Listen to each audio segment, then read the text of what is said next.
Blog Talk Radio.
Blog Talk Radio. Welcome to Blog Talk Radio. Please hold and you will be able to listen to the show.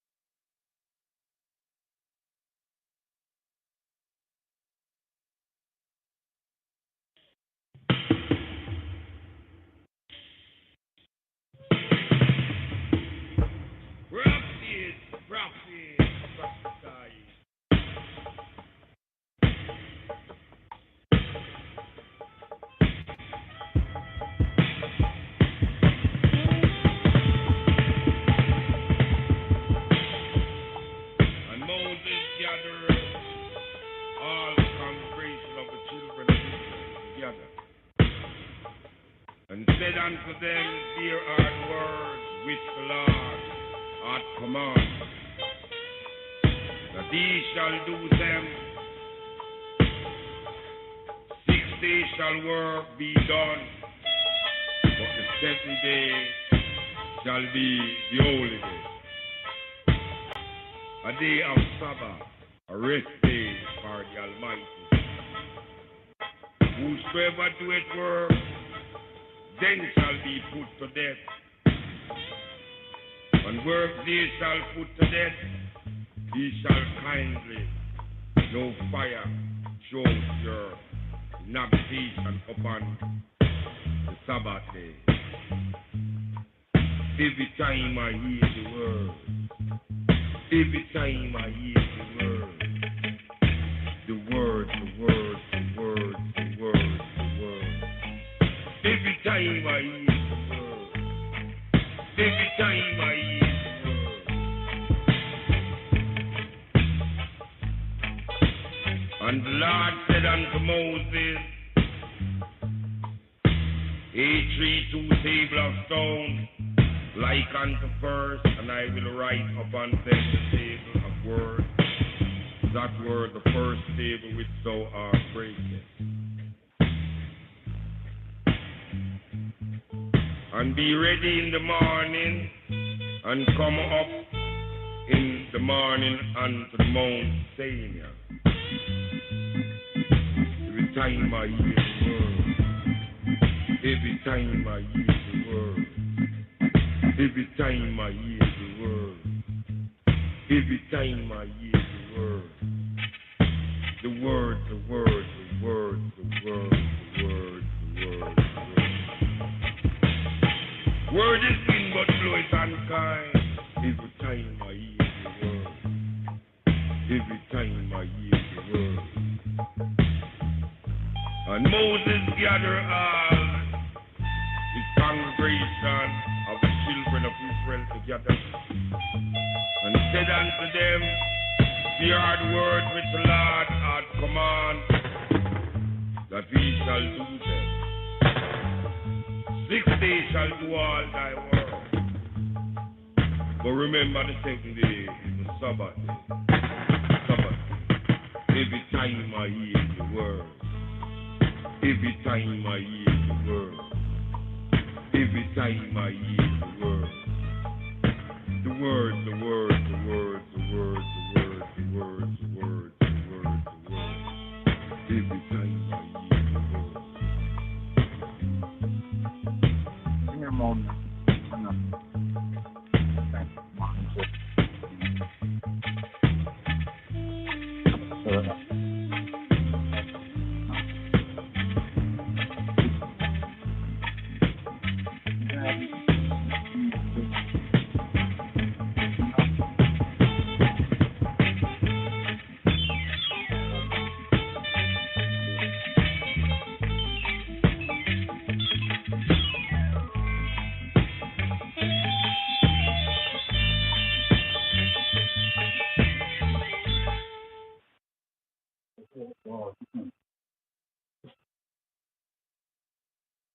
Baruch atah Adonai Eloheinu melech haolam asher bachar b'nebiim tobim v'ratzah b'debreihem hane'amarim ba'emet.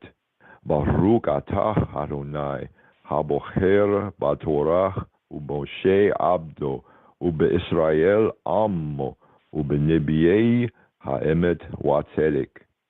Blessed art thou, Adonai, Eloheinu, eternal King, who has chosen good prophets and was pleased with their words that were uttered with truth. Blessed art thou, Adonai, who chooses the Torah and Moses, his servant, and Israel, his people, and the prophets of truth and righteousness.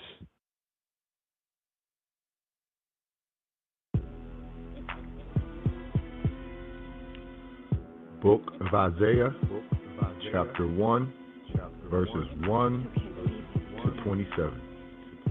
Besama Abba wa walet nefesu kudus ahad duamlak. The visions of Isaiah, the son of Amos, which he saw concerning Yehuda and Jerusalem in the days of Uzziah, Jotham, Ahaz, and Hezekiah, kings of Yehuda. Hear, O ye heavens, and give ear, O earth, for Yahweh Baruch have spoken. I have nourished and brought up children, and they have rebelled against him. The ox knoweth his owner, and the ass his master's crib. But Israel doeth not know, my people doeth not consider.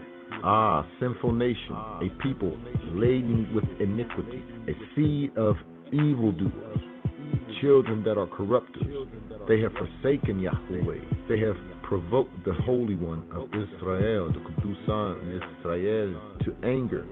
They are gone away backwards. Why should ye be stricken anymore? Ye will revolt more and more. The whole head is sick, and the whole heart faint.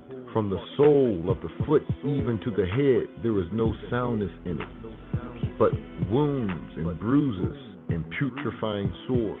They have not been clothed, neither bound up, neither mollified with ointment. Your country is desolate. Your cities are burnt with fire.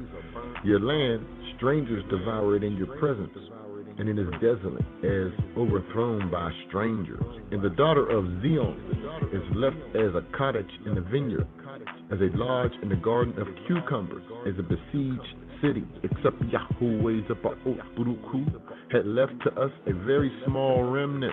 We should have been as Sodom, and we should have been like to Gomorrah. Hear the word of Yahweh Baruch, ye rulers of Sodom. Give ear to the law of our Elohim, ye people of Gomorrah. To what purpose is the multitude of your sacrifices to me, saith Yahweh? I am full of the burnt offerings of rams and the fat of fed beasts, and I delight not in the blood of bullocks, or of lambs, or of he-goats, when you come to appear before me. Who have required this at your hand, to tread my courts? Bring no more vain oblations. Incense is an abomination to me. The new moons and Shabbats, the calling of assemblies, I cannot away with. It is iniquity, even the solemn meeting. Your new moons and your appointed feasts my soul hateth. They are a trouble to me. I am weary to bear them. And when you spread forth your hand, I will hide mine eyes from you. Yea, when you make many prayers, I will not hear. Your hands are full of blood. Wash you, make you clean. Put away the evil in your doings from before mine eyes. Cease to do evil. Learn to do well. Seek judgment. Relieve the oppressed. Judge the fatherless. Plead for the widow. Come now and let us reason together, saith Yahweh Buruku. Though your sins be as scarlet, they shall be as white as snow. Though they be red like crimson, they shall be as wool. If you be willing and obedient, ye shall eat the good of the land. But if you refuse and rebel, you shall be devoured with the sword. For the mouth of Yahweh Buruku has spoken it. How was the faithful city become a harlot? It was full of judgment, righteousness lodged in it. But now, murderers, thy silver has become dross, thy wine mixed with water. Thy princes are rebellious, and companions of thieves. Everyone loveth gifts, and followeth after rewards. They judge not the fatherless, neither do the cause of the widow come to them. Therefore saith the Master Yahweh Zepha'ot Buruku, the mighty one of Israel, I will ease me of mine adversaries, and avenge me of mine enemies. I will turn my hand upon thee, and purely purge away thy dross, and take away all thy tins. And I will restore thy judges as at the first, and thy counselors as at the beginning. Afterwards thou shalt be called the city of righteousness, the faithful city. Zion shall be redeemed with judgment, and her coverts with righteousness. Amen. Kebole kwalu, kebole demsu, kebole hailu, kebo kedama we haile selas nugus neges Ethiopia, Ja Rastafari, Shalom. Whose line is the fattest? Just look at my status, still the baddest apparatus. Notice everywhere we go, they looking at us. Every courtroom they throwing the book at us.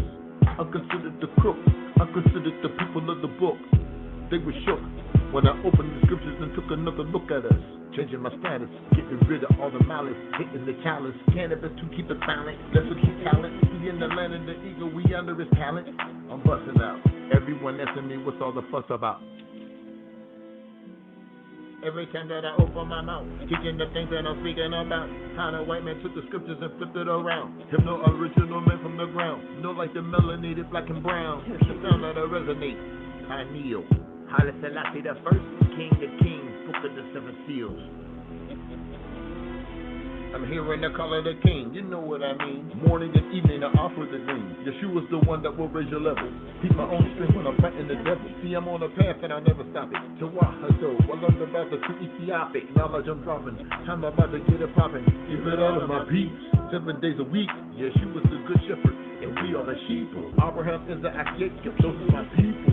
Haile Selassie the first is the tabernacle of Yahweh Elohim, there is no equal. You know what, no devil philosophy, give me the teachings of Jah. Pay the respects to the tabernacle. When we disobey, he put us in shackles.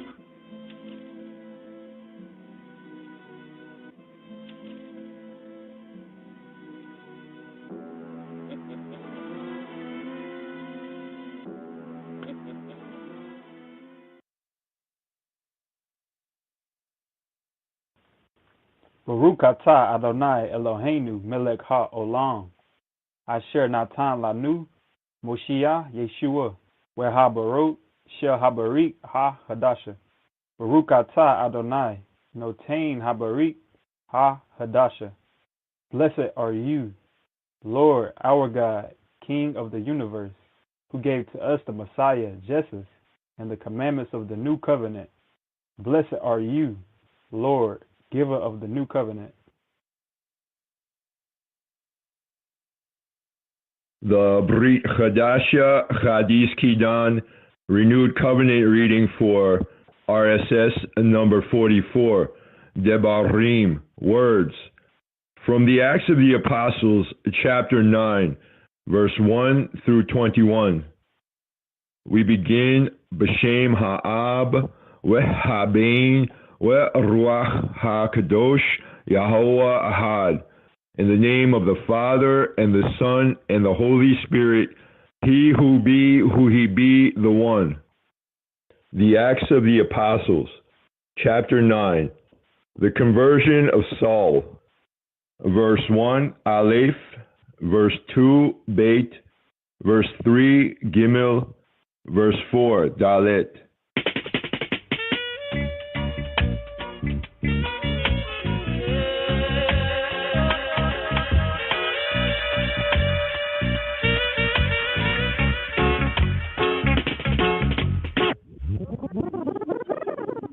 ושאול עודנו יפח זעם ורצח על תלמידי האדון ויבוא אל הכהן הגדול וישאל מאיתו מכתבים לדמשק אל בתי כנסיות למען אשר יסר את אשר ימצא אוחזים בדרך ההיא אנשים או נשים ויביאם ירושלים ויהי הוא הולך וקרב לדמשק והנה פתאום נגח עליו מסביב אור מן השמיים ויפול ארצה וישמע קול מדבר עליו שאול, שאול, למה תרדפני? And Saul, yet breathing out threatenings and slaughter against the disciples of Ha-Adon, against the disciples of the Lord, went to the high priest and desired of him letters to Damascus, to the synagogues, that if he found any of this way, whether they were men or women, he might bring them bound to Jerusalem. And as he journeyed, he came near Damascus, and suddenly there shined round about him a light from heaven. And he fell to the earth, and heard a voice saying to him, Saul, Saul, why persecutest thou me? And he said, Who art thou, Adonai? And Ha-Adon said, I am Yeshua, whom thou persecutest. It is hard for thee to kick against the pricks. And he, trembling and astonished, said, Adonai, what wilt thou have me to do? And Ha-Adon said to him, Arise, and go into the city, and it shall be told thee what thou must do. And the men that journeyed with him stood speechless, hearing a voice, but seeing no man. And Saul arose from the earth, and when his eyes were opened, he saw no man. But they led him by the hand and brought him into Damascus. And he was 3 days without sight, and neither did eat nor drink. And there was a certain disciple at Damascus, named Ananias. And to him said Ha-Adon in a vision, Ananias. And he said, Behold, I am here, Adonai. And Ha-Adon said to him, Arise and go into the street that is called Straight, and inquire in the house of Judah for one called Saul of Tarsus. For behold, he prayeth, and he has seen in a vision a man named Ananias coming in, and putting his hand on him, that he might receive his sight. Then Ananias answered, Adonai, I have heard by many of this man, how much evil he has done to thy saints at Jerusalem. And here, he has authority from the chief priests to bind all that call upon thy name. But Ha-Adon said to him, Go thy way, for he is a chosen vessel to me, to bear my name before the Gentiles and kings and the children of Israel. For I will shew him how great things he must suffer for my name's sake.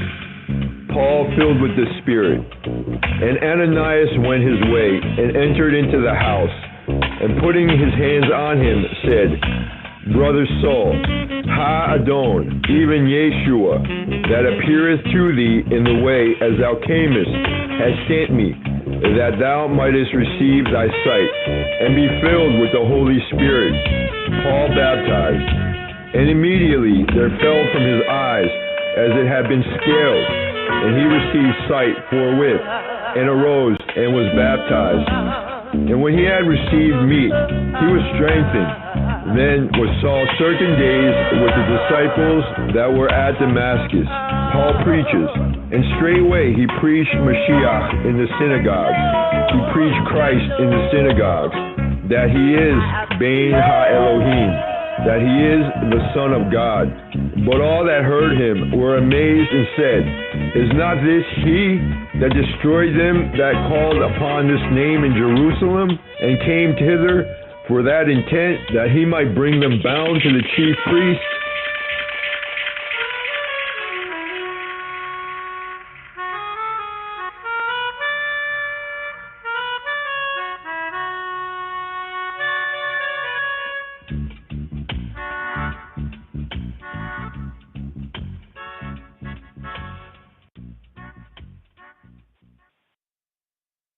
Kabor Lakalu, Kabor Ladimtu, Kabor Lachailu, Kabor Lakedamawi, Chaile Selassie, Beyesus Christosim.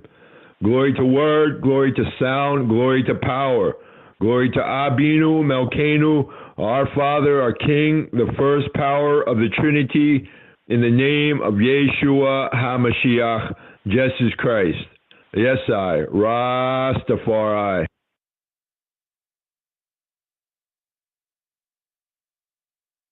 Shalom, Chabarim, Shalom, here, for this sabbatical study here, for this Shabbat Strong, here as we begin the fifth and the final book of HaTorah, what's often referred to as the Torah of Moshe. Here we pick up with Deuteronomy, repetition of the law. Deuteronomos, Deuteronomy. Here in the Hebrew, we know it as Devarim, or in the African, the Afro-Shemitic pointing as Ha-Debarim, the Debarim. This refers here from a Hebraic perspective to the 10 words, the Eseret Ha-Debarim, or the 10 words often called the 10 Commandments.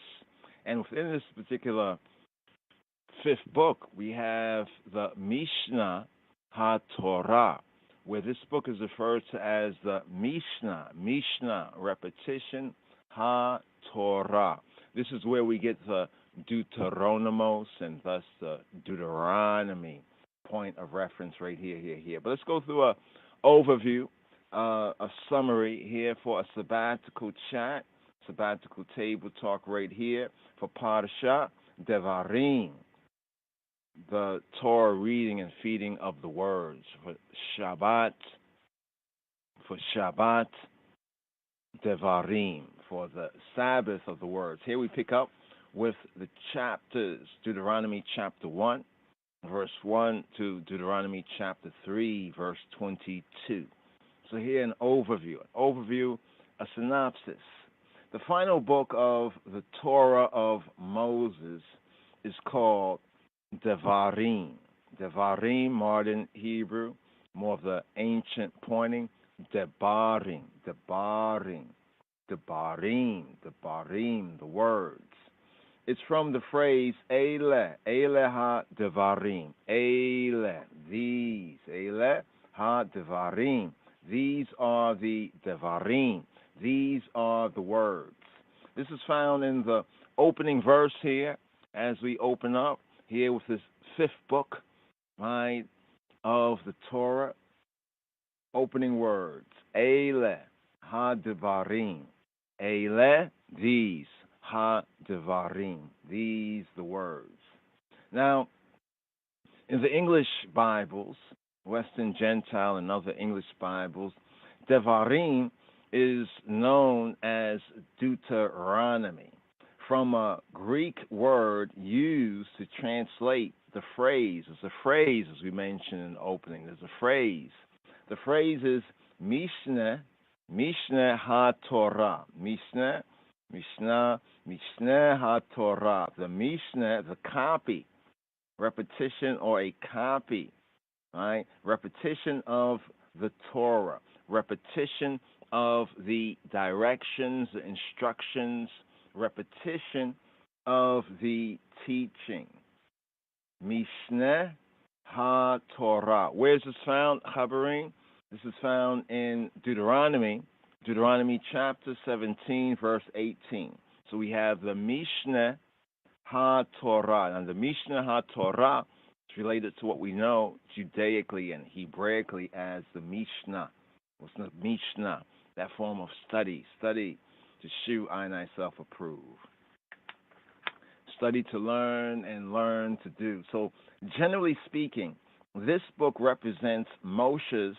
We now look at this fifth book that we're beginning here, right? This fifth book here, in fulfilling here in the semester here, the Torah reading and feeding and our discipleship studies.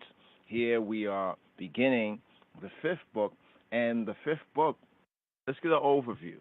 What does it represent? Generally speaking, this book represents Moses's farewell, his farewell address.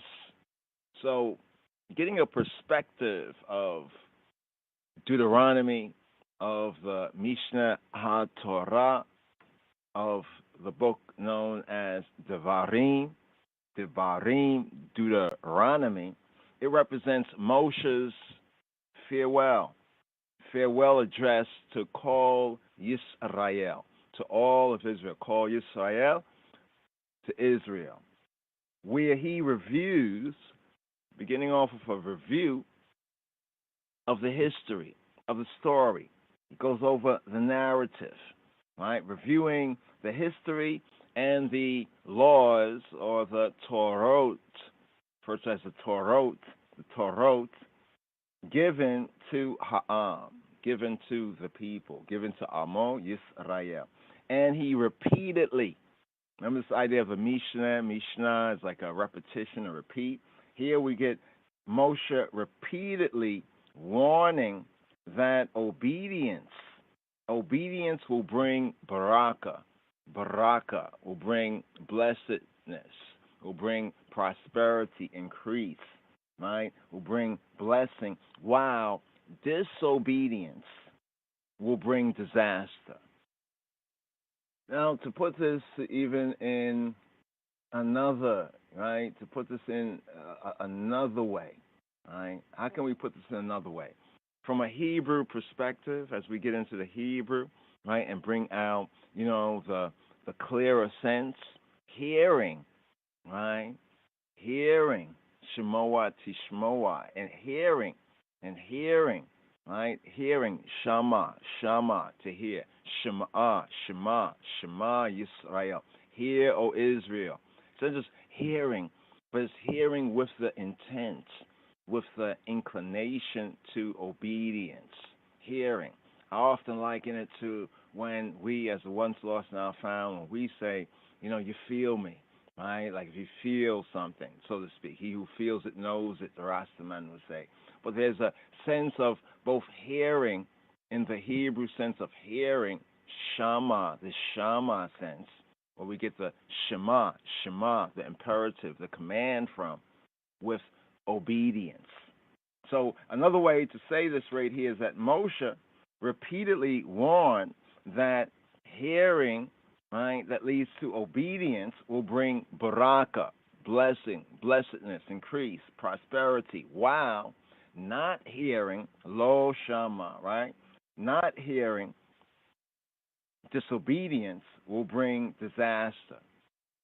Reminds me of when many of our ancestors and the ancients, and sometimes even our grands would say, others would say, our mother, father could say, maybe you've heard it said before, he, right, who doesn't hear, right, will have to feel it. He who doesn't hear it, right, to Shema Yisrael. If Yisrael does not hear, Yisrael will feel. This is what Moshe, this is a repeated, almost like refrain that we get in this fifth book here, that we get in Deuteronomy. Generally speaking, from low degrees to high degrees, it's known as fifth book of Moses, called Deuteronomy. And in Deuteronomy, from the Hebrew perspective, known as Devarim, and called the Mishnah HaTorah, the copy or the repetition of the direction, instruction, Moshe repeats and repeatedly warns, giving direction, instruction that obedience, hearing, and obeying will bring barakah, while not hearing, not obeying will bring disaster. The series of personal discourses. So here, Shema Yisrael, here, let's take it personal. Because here in Deuteronomy, there's a series of personal discourses in this book right here. All have the tone of a rebuke and an admonition, right? All the scriptures written, right, for our admonition, upon whom the ends of the end of the age, right, even in the latter days, even here. So the series of personal discourses in this book all have the tone, right? Checking the tone. You know, when somebody says, "I don't like your tone," you know, but whether one's like the tone or not, let's identify the tone. What's the tone and the tenor of the book? The tone is of rebuke and admonition. And indeed, some of the sages and scholars of Torah, they say it resembles a series or it resembles a sort of a deathbed baraka, like a deathbed blessing. Now we get some example of that with Yaakov, with Jacob, the patriarch, but some of the sages have noted and say that this book here resembles a sort of, quote, deathbed blessing, end quote. Not unlike, therefore very much like Yaakov, very much like Jacob's baraka, right, and his barakot, his blessing and the blessings given to Banayo, given to his sons, given to the Bnei Yisrael, to the children of Yisrael, children of Israel, Yashar Allah. Kulkem Mevanim, do y'all understand? Do y'all understand? Vershom Herot, taking notes. Okay, so here, that's the opening right here. Now, concerning this fifth book, Deuteronomy, it opens. Here, Deuteronomy opens 37 days before Moses was to die. Take notes.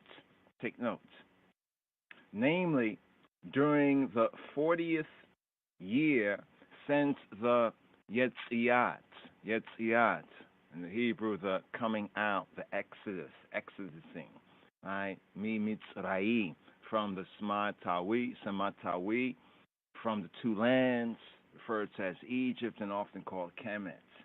On the first day of the 11th month that's known as Shavat today. Now, the Bnei Yisrael, the sons of Israel, the Israelites, were in the land of Moab, just east of the Yarden, the Jordan, shortly before they would enter the Promised Land. Since Moses was forbidden to enter the land, his discourse, Moshe's derasha here, his discourse was concerned with, quote, making plain the Torah, end quote. Making plain ha-Torah. Be'ever ha-Yardena be'eretz Moab ho'il Moshe be'er et ha-Torah hazot lemor.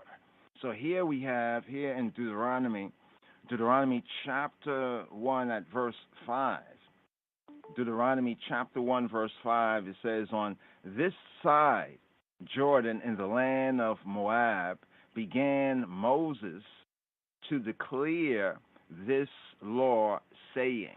So here's just bringing out here a little bit of the sense, something very important that might not fully come out in translation, but as we study to show ourselves approved, right? We study the Hebrew here of HaTorah, here in the discipleship studies, this comes out even more clear, that Moshe right here, right, seeks to do what? He seeks to make plain the Torah, right? Make plain. Since Moshe was forbidden himself to enter into Ha'eretz, into the land, his discourse, his darasha, was concerned, we say, like his sermon here, right, was concerned with, quote, making plain the Torah. In Deuteronomy chapter 1, verse 5, here, KJV, using King James Version, from low degrees basics to high degrees, it says, on this side, Yarden, or the sense of beyond Jordan, Be'ever, Eber, Be'ever, modern Hebrew, Be'ever, Aber. Here we have the sense of Abar and Eber, like region across. So we have the Aber.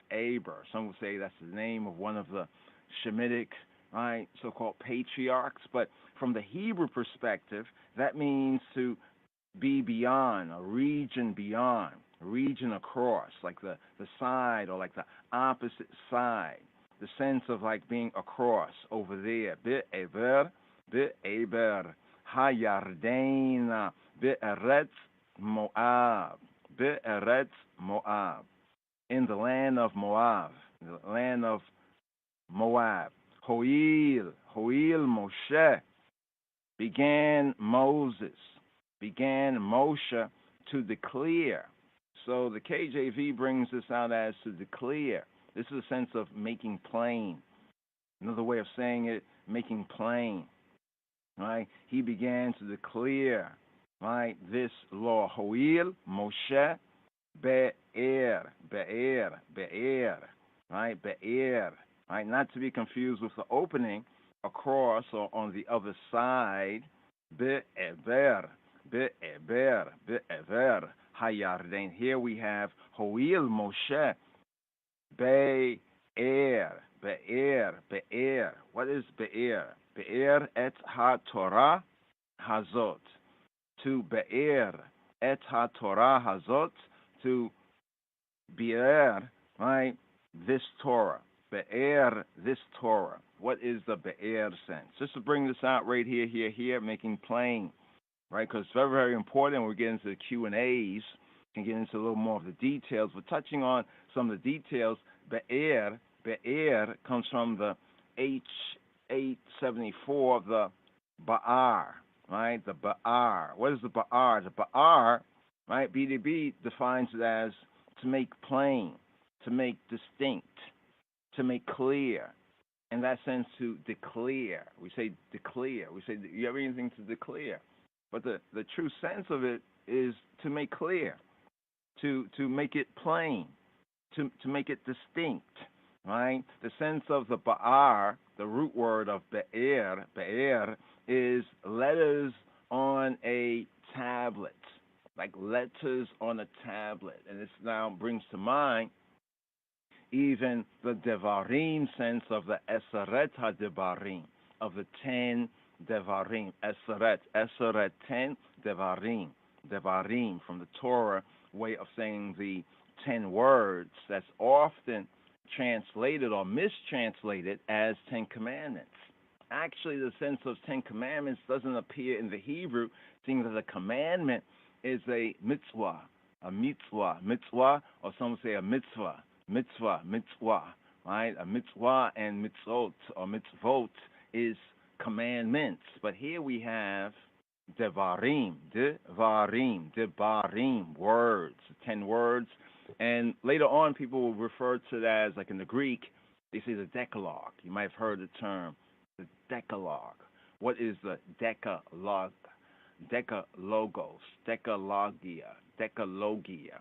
Decalogia, right? This is the Greek, the coin of Greek sense. It is deca, 10, logia, words. And this is a direct, right, translation from the ancient archaic Torah, Afro-Shemitic Hebrew sense of the Eseret 10 Devarim. Asar Tukalat we have in the Royal Amharic, the 10 words. So we emphasize on that particular point because it brings the whole revelation, the word, it makes it plain. So here we have this sense of to engrave, the ba'ar. Can't even have a sense of to dig. You know, when we say you dig it, you dig it. So you're reasoning, you're sharing, you're instructing, you're telling something. And you seek to find out whether those who receive it really, truly, and duly receive it. So what do we say sometimes, right? In our way of saying, even being the Hebrew people, here's the spirit of the Hebrews. We say, you dig, you dig, you dig, you dig. In other words, has that been made clear? Has that been made distinct? Is it plain? Has it been declared to you like the letters, the otot, right, on a tablet, right, on a tablet? By analogy, the sense of ba'ar, right, when it says that be'er et ha-Torah hazot, to declare this Torah. Now notice it doesn't say just to declare the Torah, but it says et ha-Torah, the Torah hazot, this. And what's interesting about the hazot sense, right? Zot means this in the sense of this she. So the Torah, Hebraically, is in the feminine sense. Check, right? So the Torah of Yahweh, he who be, who he be, he who is, who he is. Right? Hakadosh Baruch Hu, Baruch Hashem, the Holy One, blessed be He, blessed be the name. HaTorah, Hazot, this Torah is she.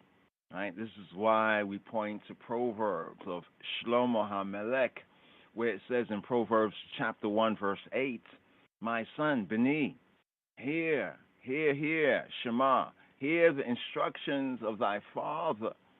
Forsake not the Torah, right? The Torah of thy mother, because the Torah is she.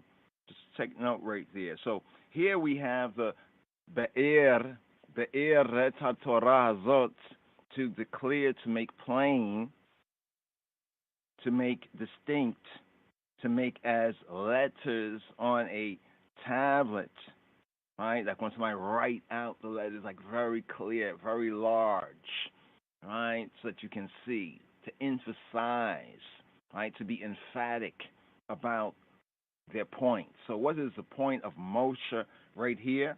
The point of Moshe right here is to make it plain, make it clear. By analogy, it's like to engrave the sense of this word, ba'ar, the root word, the root verb, in be'er et ha-Torah hazot, to declare this Torah, be'er et ha-Torah hazot, declare this, not that, but this Torah is to make us dig it. You dig, all right? You dig. By analogy, is to engrave. In the figure of Hebrew, the Afro-Shemitic, is to explain.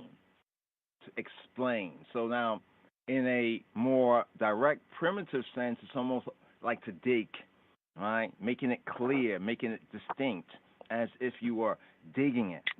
The analogous use of it is like to engrave, like engraving. It says like engrave these words on our hearts and minds.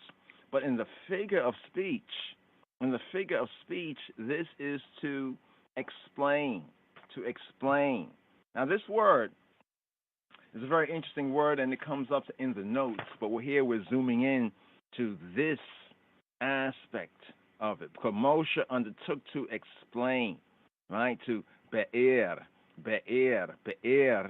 this law. Torah Hazot, this law. Now, when we notice that the verb translated, right, better translated as explained. In the KJV, you have the sense of declare, declare. This word is used only twice in the Torah. This word here, right, be'er, from the root ba'ar. Ba'ar is the root here in the sense of the, in the sense of the use here, be'er, right, be'er. Ba'ar means he made it plain, he made it distinct. Here is the more active sense, be'er, right? Moshe, right, he began, as it says right here, it says, ho'il, from the ya'al is to begin, to make a beginning, to almost like show a willingness, right? It can have this sense of to undertake, right? Ho'il Moshe, Moshe undertook to do, to be'er, to make plain, to explain eta ha-Torah hazot, this Torah. But the root, ba'ar, of be'er is used only twice in the Torah. Where? Well, we have it in here, Deuteronomy chapter 1, verse 5, and also in Deuteronomy chapter 27, verse 8. And its root word means, actually, one of the senses of the ba'ar is the verb, but we have in the Hebrew the be'er. We have be'er. Be'er is a well. So Moshe, ho'il Moshe, be'er, right? It's like he was digging a well, a be'er. Be'er is well, and be'er is to make plain, right? So a well of water. We say be'er shiva, for example, be'er shiva, be'er, the well of seven, right? But here we have Moshe, right? His speech, right? His shi'ur, we can say even his lecture was intended to draw water, drawing water from the well, from the be'er of his experience to share with others. This is what we have right here, right? In the be'er.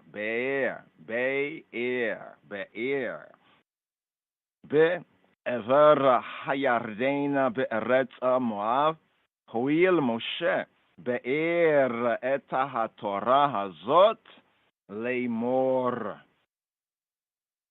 On this side of Yarden, across Yarden in the land of Moab, began Moshe to declare, to make plain, to explain this law, ha-Torah hazot le'mor, saying.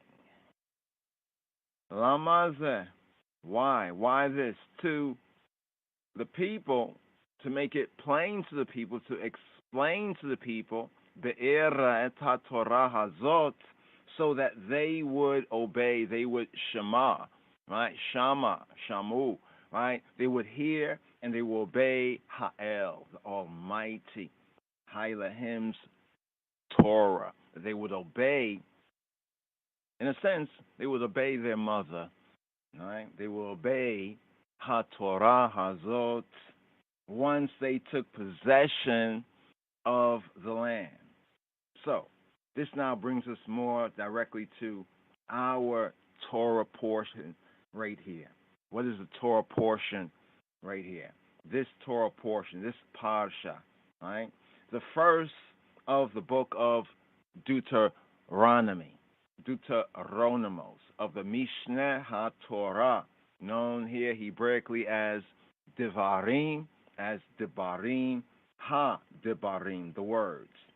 Begins with Moshe recounting the journey, the trod from Har Sinai, from Mount Sinai, all the way to the edge, pushing it forward, kadima, kadima, to the edge of the promised land. He mentioned the difficulty of personally governing Ha'am, the people, of personally governing Amo Yisrael, and recalled how he set up a system, how he set up a particular system, right, of the shoftim of judges, to help him, to assist him to administer justice, tzedek terdof, justice shalt thou pursue, tzedek terdof, justice thou shalt follow, right? Even in the sense of tzedek terdof, justice thou shalt run down. So he set up a system of the shoftim. Remember, the shoftim are also referred to collectively as being the Elohim, thus bringing out even the true sense of Psalm 82, I have said ye are gods, right? In the Hebraic sense, this is connected with ha-shoftim, the shoftim, right? And also the shotarim, the judges and the officers, to help him administer justice among the various tribes.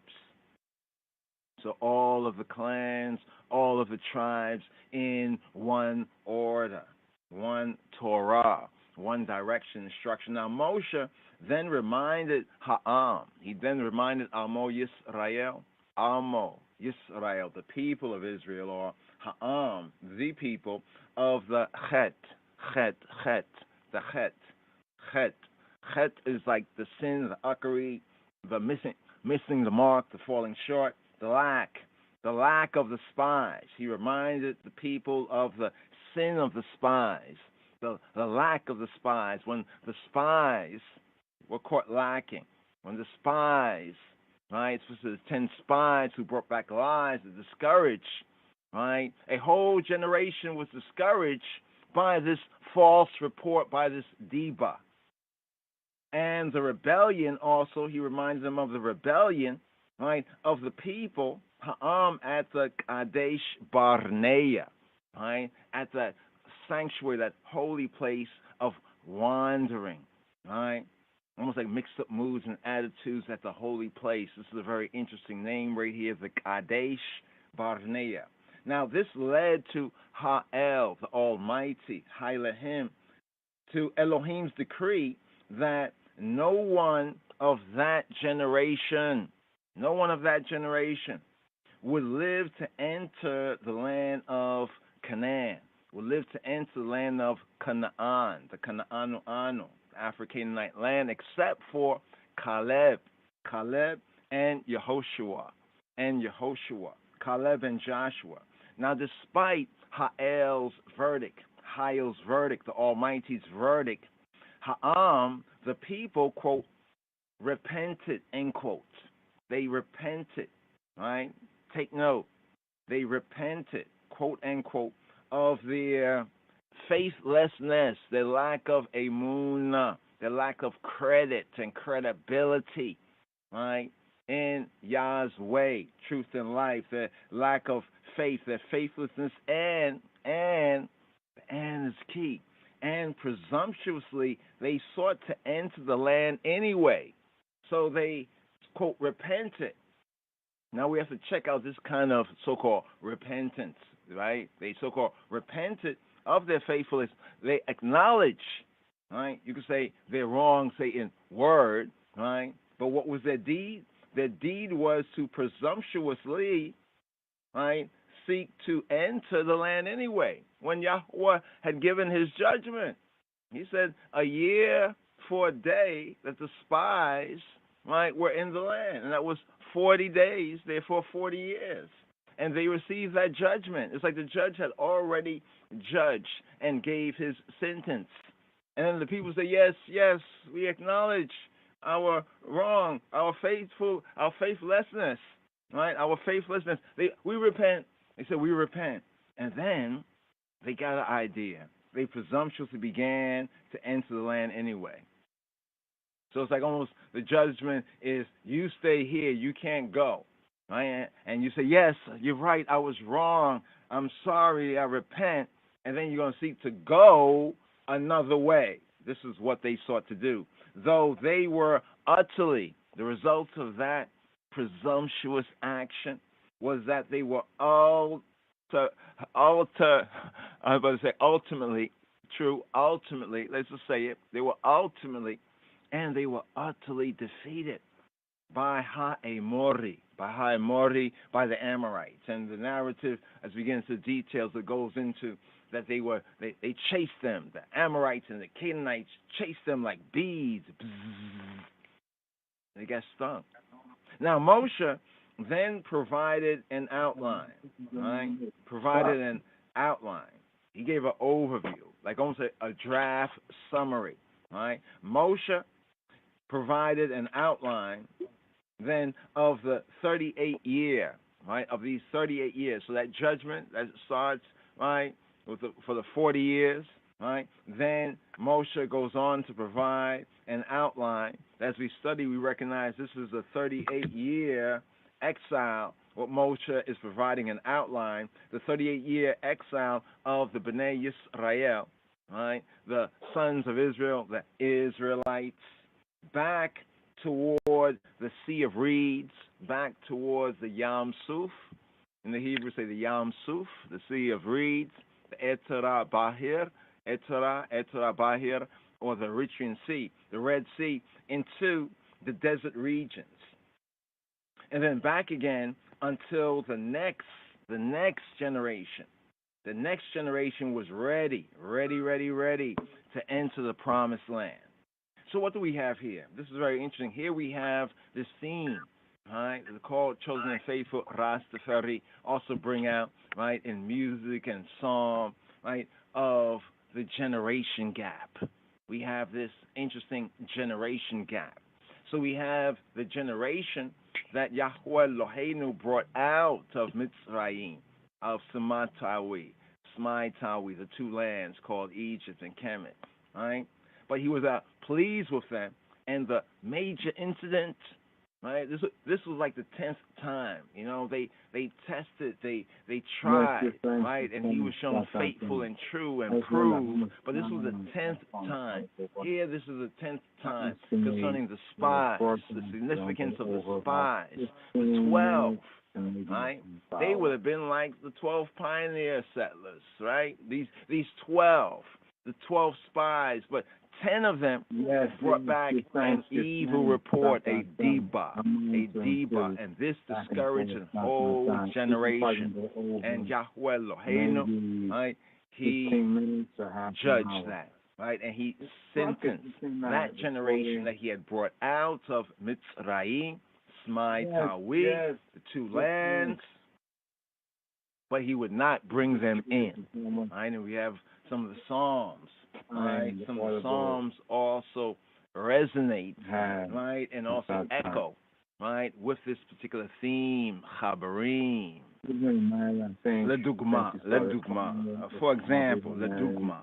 I'll give an example here. Here we have Psalm 95. Now, Psalm 95 is the first of the 6 Psalms for the Kabbalat Shabbat, for the welcoming of the Sabbath. We have those 6 Psalms, right, that are likened to the 6 days of the Shavua, until we come to the 7th day, the Shabbat day, and we have the Kabbalat Shabbat, right, the welcoming of the Sabbath, right, on the Shabbat Eve, right, or what ones would call in the Gentile West, like Friday, so-called evening. Here's the eve of the Shabbat, according to Yahweh Eloheinu's, his order of time. And what is the first of the 6 Psalms? What is the first? Psalm 95. What is the Psalm? Psalm 95 to Psalm 99 plus Psalm 29. We begin off when we welcome the Shabbat, when we welcome the rest, the Shabbat rest, with this example, right? This dugma example, and the example is found in Psalm 95, right? Psalm 95. As we scroll through, this particular psalm right here says, "Oh, come." Just a plain reading of this psalm to give an example of what we have here, opening with the fifth book of Moshe, the Hebrew book that's known as Devarim and called Deuteronomy, with what Moshe is bringing out. Right? As Moshe, as he gives an overview, as he gives an outline, right? Moses provides an overview, like a synopsis of the 38-year exile of the Bnei Yisrael, the sons of Israel, all the way back to the Yam Suf, the Red Sea, the Sea of Reeds, the Eter Bahir, the Eritrean Sea, into the desert regions, and then back again until we come to the next generation, the children of that faithless generation that Yahweh brought out of Mitzrayim, but was not pleased with to bring in. And here we have Psalm 95, right, which is the first of the 6 psalms, right, of the Kabbalat, the Kabbalah, the welcoming, receiving, Kabbalat Shabbat, the receiving of the Sabbath. Here we have Psalm 95. Right? And Psalm 95 is the first of those 6 psalms. Mizmor Tzadai Hey. Mizmor Tzadai Hey. Psalm XCV, Psalm 95. And generally is seen, right? This psalm is seen the call to Yisrael to worship. So here's the psalm right here, KJV right here, the KJV version of Psalm 95 as it connects with the theme, especially in the latter part of the psalm, right? Especially in the latter part of the psalm. It says, "Oh, come, let us sing to Yahweh. Let us make a joyful noise to the rock of our salvation. Liku Niranana la Yahweh. Naria Litzor Yish'ainu. Naria Litzor Yish'ainu. Our salvation. Yish'ainu. Ainai Yeshua. Make Ainai come before his presence with thanksgiving.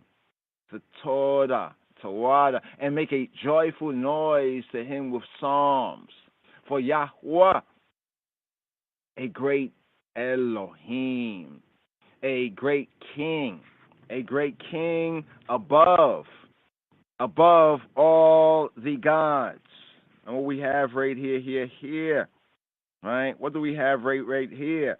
We have a call to Yisrael, to Yasharallah, right? To worship He who be, HaKadosh, Baruch Hu, Baruch Hashem. And this is the very call to the Bnei Yisrael as they were called out of Mitzrayim, out of the 2 lands.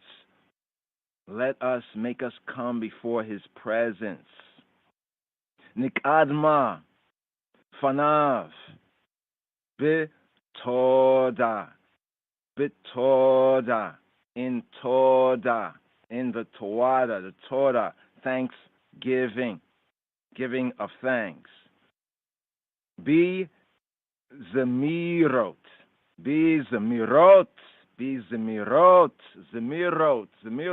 Mezmor, the chant, the Isis or the Psalms. Be Zemirot, Na Ri'ah lo, Na Ri'ah lo, let us shout, Na Ri'ah lo, shout low to him. Why? The Gimel, the Gamma, the 3rd verse brings out, Ki El Gadol, because El, the almighty power, the almighty, Ki El Gadol is big up, is big up. Ki El Gadol, Yahweh. For he who be is El Gadol, right? Is the El that is big, that is important, that is bigged up, right? For Yahweh, Jehovah is a great El, Ha'el, the almighty, Ha'el, power, almighty. Ki El Gadol, Yahweh. U Melech Gadol. U and Melech Gadol. And a king, Melech Gadol. A big king, a big up king. U Melech Gadol. All call Elohim. All, upon, over, above. All call, above all, Elohim. Above all the Elohim. Above all gods. It goes on here in verse 4. In his hand are the deep places of the earth, the strength of the hills, his also. The sea, his, and he made it, and his hands formed the dry. Oh, come, let us make I and I worship and bow down. Make us kneel before Yahweh, he who he be, our maker. For he is Eloheinu. He is I Elohim, I almighty power. And we, I the people of his pasture, and the sheep of his hand.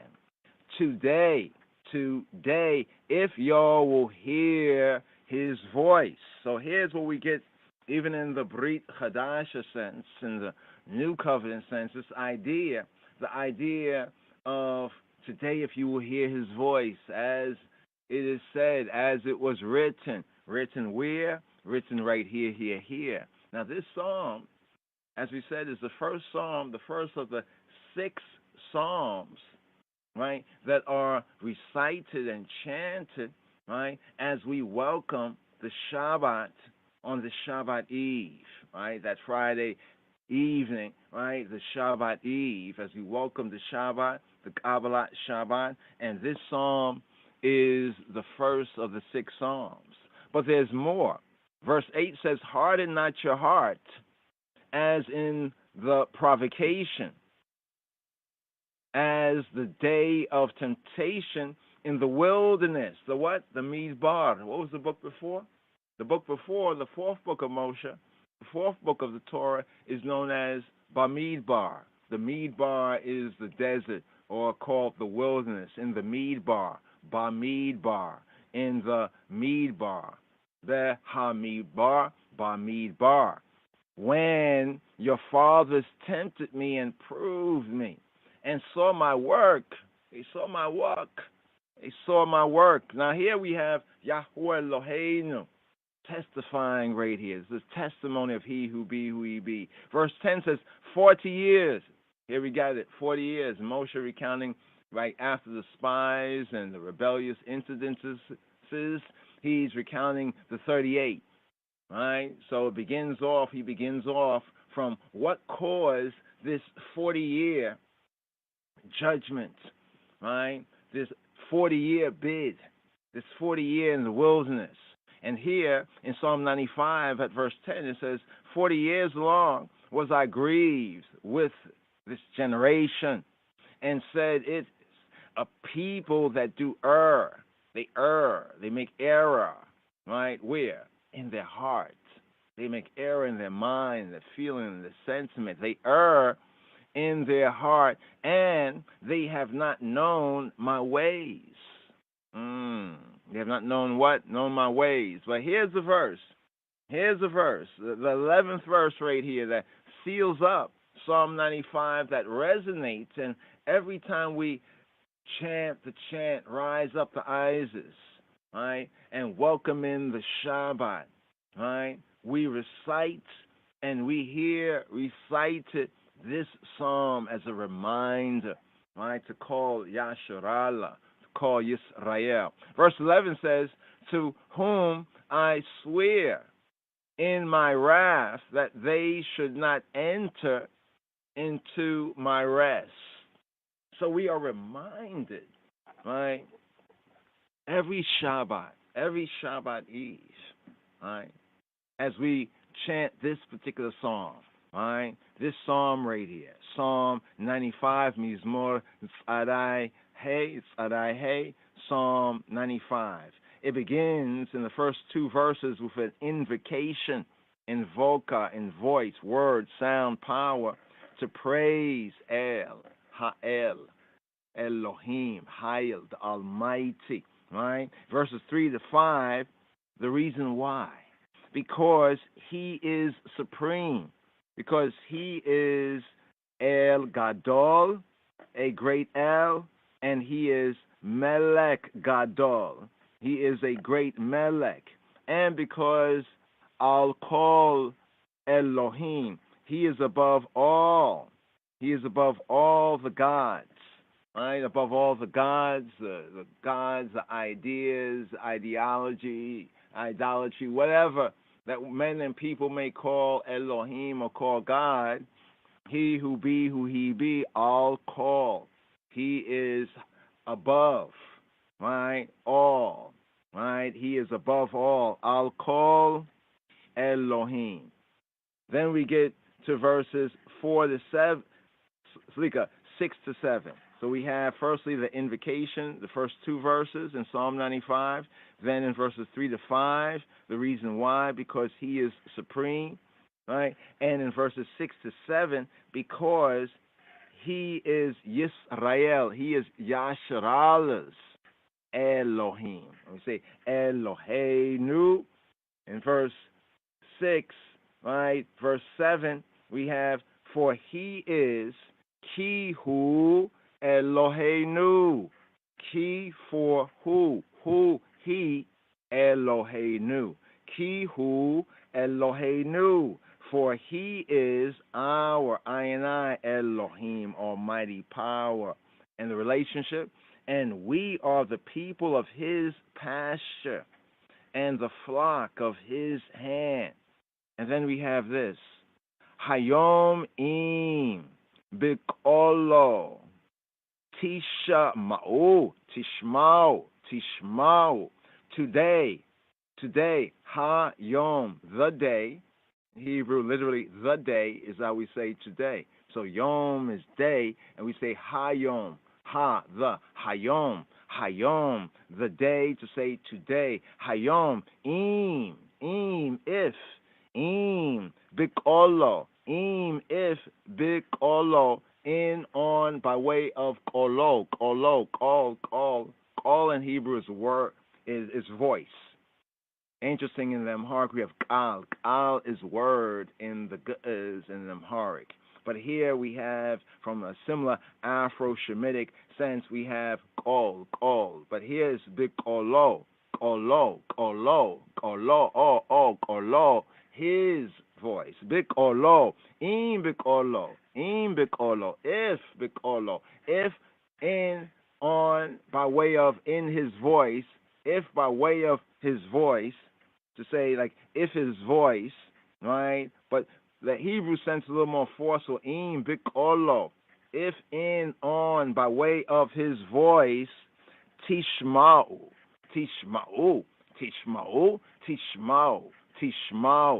If y'all, speaking to you all, tishma'u, right? Bikolo tishma'u. If y'all would but hearken to his voice. It's how it's brought in translation. If y'all will hear his voice. And what's interesting about how this is written even in the Hebrew, though it can be speaking to them, is really speaking to us and to every generation of Yasharallah. Hayom, im bikolo tishma'u. What does it say? Harden not your heart as at Meribah, right? As ki Meribah, or as Meribah. Now, the KJV says, harden not your heart as in the provocation. That's the King James Version, says, harden not your heart, right? Al takshu. Don't takshu. Don't harden. Levavikem. Don't harden lebabikem. Lebab, heart, kem, of y'all. Don't harden your heart. Lebabikem. Ala takshu lebabikem.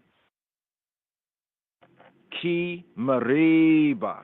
Ki like mariba. Now, King James brings out, harden not your heart as in the provocation. Now, the word actually is ki like mariba.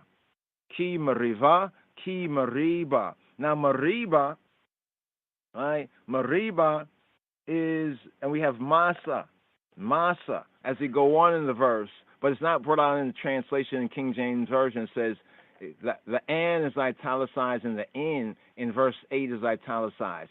So reading without the italicization says, as the day of temptation in the wilderness, as the day, or as in the day, which is perfect Hebrew. So that's why we say that when we take out the italicization and we read the verses and then we compare the Hebrew, that is how the Hebrew is the force of it, right? Where it says kiyom masa ba midabar, in the midabar, as in the day of masa, right?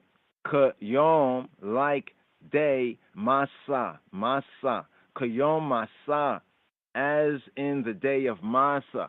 KJV brings out the Hebrew word. Remember, there's a place called Meribah and Masa as we go over HaTorah narrative. But those words, those names have a meaning, right? So Meribah and Masa, the meaning is what's brought out in the King James translation, a sense of the meaning. Provocation, Meribah. Meribah is like a strife, like almost like a legal contention. Meribah, Riv, like a legal contention, but that's also like a strife, right? Like a legal argument. But actually, in the context, what the Yasharallah was doing was a provocation, right? A mariba, and as in the day of Masa, Masa is temptation, right? What do we have here? That day was not only an occasion of rejoicing and thanksgiving, but an opportunity for serious reflection. Ha'el Hailahim had been their shepherd. Yahweh Eloheinu had been their and I shepherd in the past. Yisrael, Yasharada had been erring, almost like erroneous, making error, erroneous, erring sheep and going astray from Yahweh, truth and life. And the penalty was exile, even those 40 years, the penalty. Make them now resolve to avoid the mistakes. Make I now resolve to avoid the mistakes of our forefathers and patriarchs, and they would never again be banished. Right? Never again. This kind of brings out this sense here. What we have is like fragments, right? Fragmentary indeed, right? If we consider them apart, there could be no more impressive way of teaching the conditions of acceptable worship. Just when we just look at this by itself here in Psalm 95, what's the teaching, right? The teaching here is impressive. The teaching of the conditions, what are the conditions of heart and mind, acceptable worship, right? Then to set side by side a glad call, right? As we have in the opening, a call to Yisra Yashra'Allah, a glad call, right? Calling. A glad call to praise, right? To praise, and along with a solemn, one might even say a dire, but a solemn warning against a repeat of the rebellion in the wilderness. Now, I emphasize that word repeat because we have Deuteronomos, repetition of the law, the Mishnah, HaTorah, the copy or the repetition of the law here, as we have this fifth and final book here of the Torah of Moshe that is known as the Sefer HaDebarim, the cipher of the words. We could say the words, even as the 10 words. That's why when Moshe gives his outline, right, it's like he returns, right, to the first, and that was Har Sinai. that's where the Eseret HaDebarim, the 10 words, were given. Now, we can go into more of this Psalm 95, with particular connection, but hopefully, Chaverim, when you hear, right, and prepare and are welcoming HaShabbat and reciting and hearing recited Psalm 95, and it comes to those particular and even peculiar verses, may you know what the gathering's for. We can know what the gathering's for in that warning.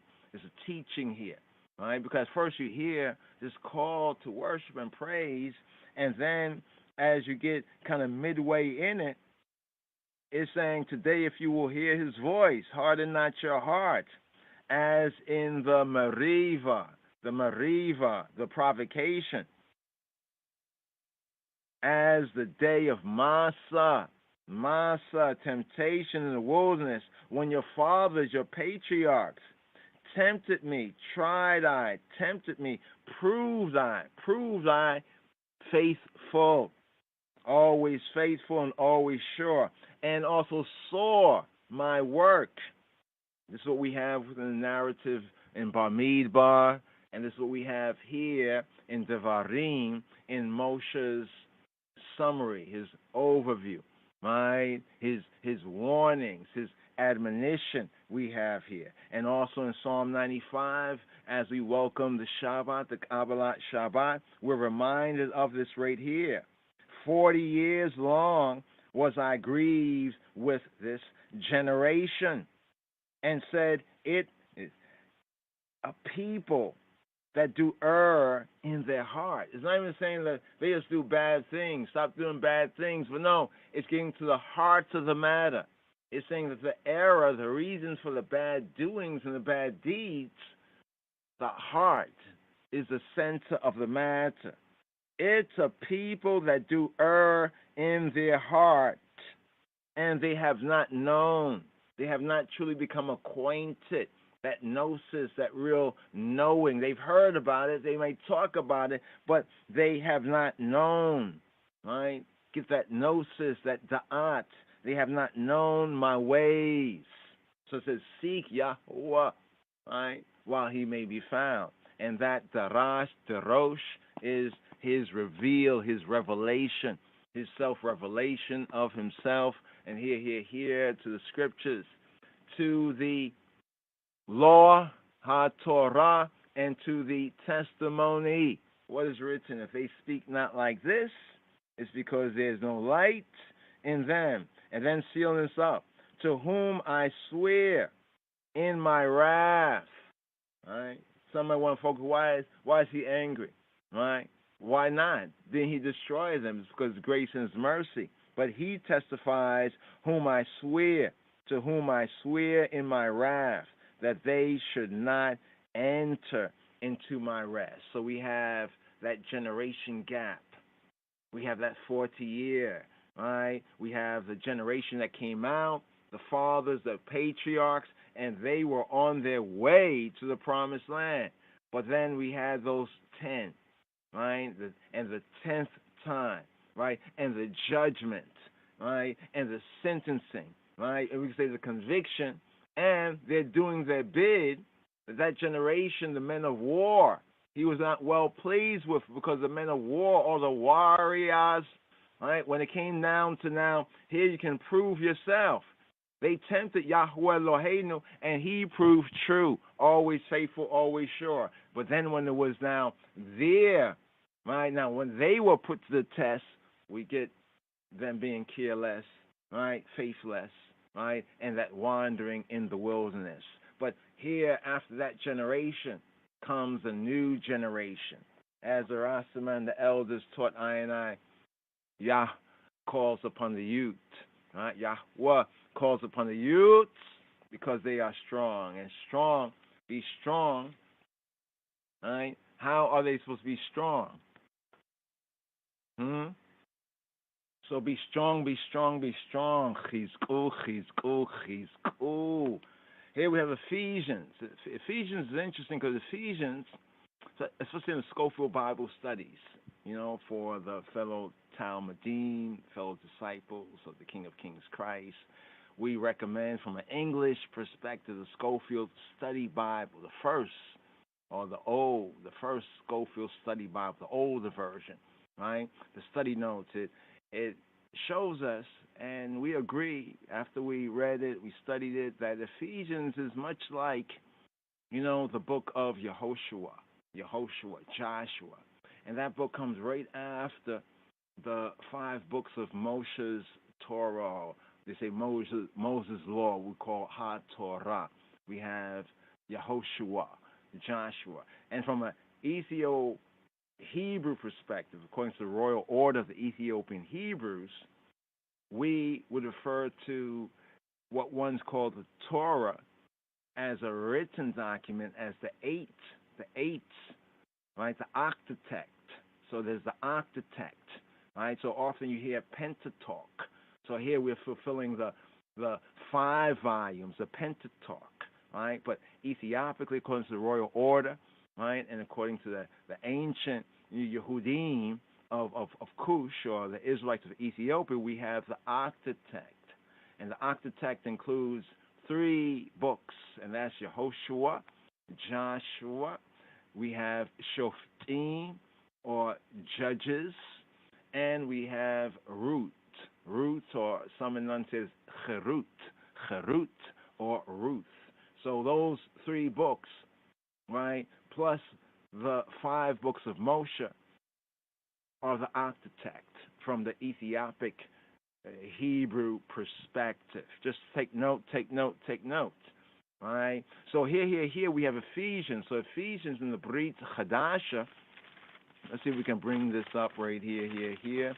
Because come, make we reason. Right? Because here in the repetition of the law. So here, let's see if we can find the section. There's a close spiritual affinity.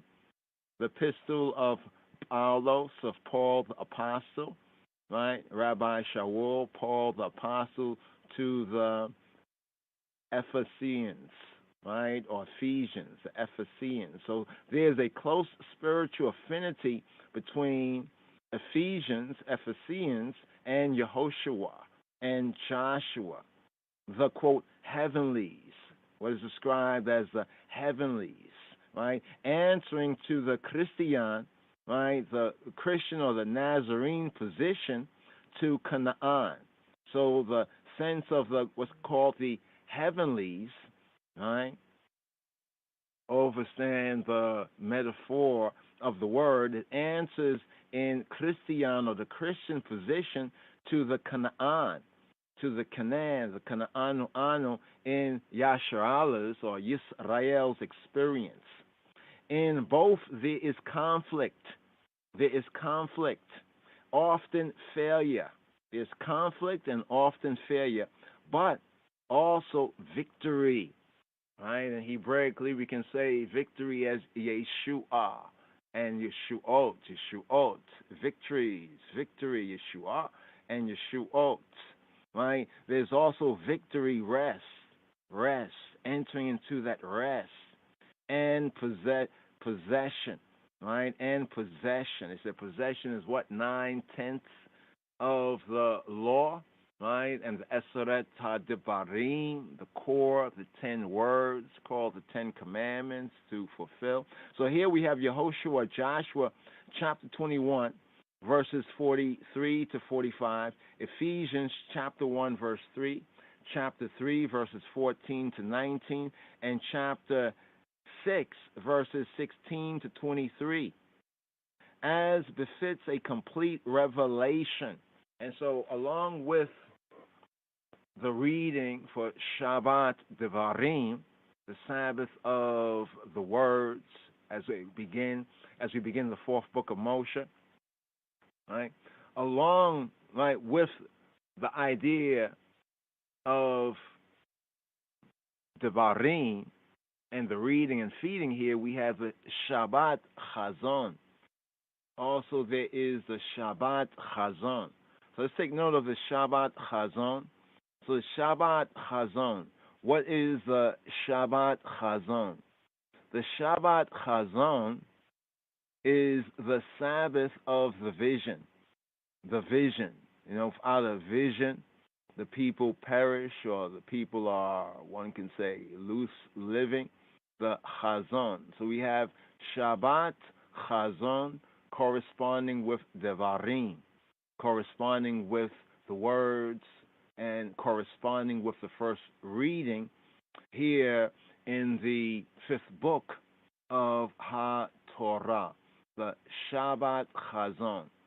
So we're just putting that there on the beamer right there, because as we're about to touch on being strong, right, and that word, even that word to us right here, right, we have the Shabbat Chazon, and also in this particular season, we have the Tisha B'Av, right, the ninth of the month of the Father, or of the fifth month, the fifth moon, the Tisha B'Av, right here. So we have Chazon.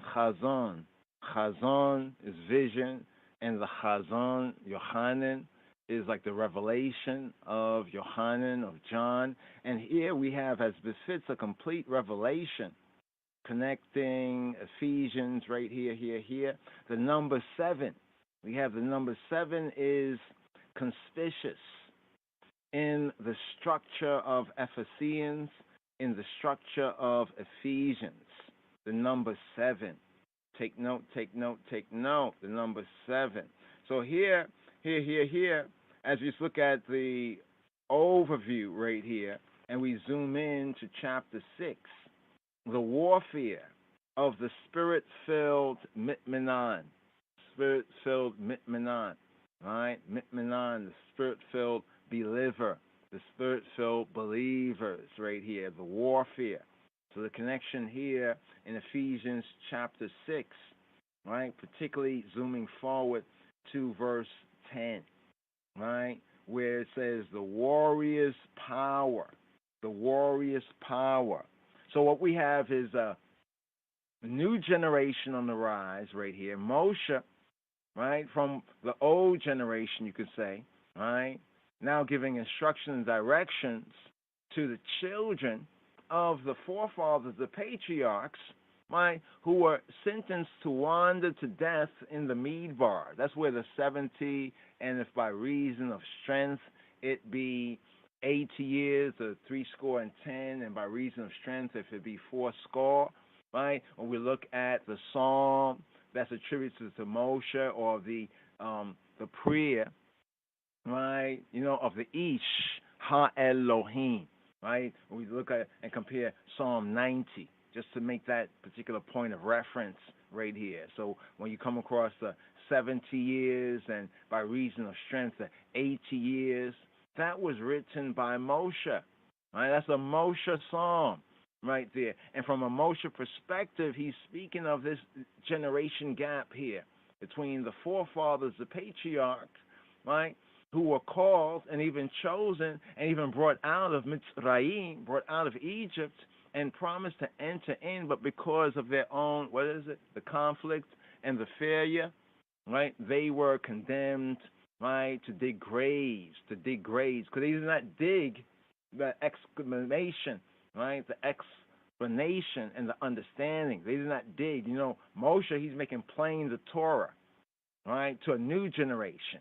And thankfully, this new generation, the youths, the Torah is plain to them, both from the experiences of their patriarchs, of their forefathers, right, who were supposed to have already gone into the land. So Moshe is telling them, okay, you have an opportunity here, that your forefathers did not learn from their bitter mistakes, right? Any fool can learn from his own mistakes, but a truly wise man learns from the mistakes of others. So what we have here, as we look at Ephesians chapter 10, finally, my brethren, be strong in the Lord and in the power of his might. Sof davar echai chizku va'adoneinu u'v'oz gevorato. Sof, finally, sof davar, like the sof davar like on the soft dabar, like the final word right here, soft dabar, right? Soft davar echai, my brothers, echai, my brothers. Chizku, the command here, chizku, to be chazak, or nit chazek, as we say when we fulfill a book of HaTorah. Be strong, be encouraged, v'nit hazek, right? V'nit chazek, right? And make I and I, we encourage one another. And nit chazek, and make us encourage one another. We say when we complete a book of HaTorah. We just completed the fourth book, the Sefer HaBamidbar, right? The Sefer, the book Bamidbar, in the Midbar, in the wilderness. And here, in beginning, the fifth book, Moshe's instruction is likewise to the Bnei Yisrael. In particular, he gives this instruction to his successor. Who is Moshe's successor? It is Yehoshua, right? Yehoshua and Caleb, they are the only two from the 12, right, that survived these 40 years, and upon whom Yahweh Eloheinu's sentence and judgment did not fall upon, because they gave a good and a true and a positive report. And even in that time, Caleb is the main one. Caleb, he said, we can go up and do this, while they were discouraged. He was saying to them, Chizku, be strong, chazak, chazek, be strong, make us encouraged. But instead, the 10 spies that brought back the Deba, the evil and discouraging report, they were discouraging. So here we have the warfare, right, of the spirit-filled, because that old generation, they were of Yashua, of Yisrael, of the patriarch Yaakov, right? They were of Israel, but they were not Israel. But here, for the new generation, their children, the sons, right? Especially to the sons to whom more is given, more is required. The warfare of the spirit-filled Mitmanan, believer. The warrior's power. Finally, my brethren, be strong in the Lord. Sof dabar echai chizku ba'adonenu, in Adonenu, in our sovereign, in our boss, in our Adon, our Adonai, in the Lord. Sof davar echai chizku ba'adonenu, ube'oz, givrato, and be'oz, uve'oz, modern Hebrew, uvoz, givrato, more Afro-Shemitic pointing, be'oz, and be'oz, in oz, in power, right, oz, givrato, right, his giburat, right, givrato, his might, and in the power of his might. Uvoz givurato, ubeoz giburato. This word here, soft dabar echai, chizku v'adonenu, uvoz givurato. Finally, my brethren, be strong. Chizku v'adonenu,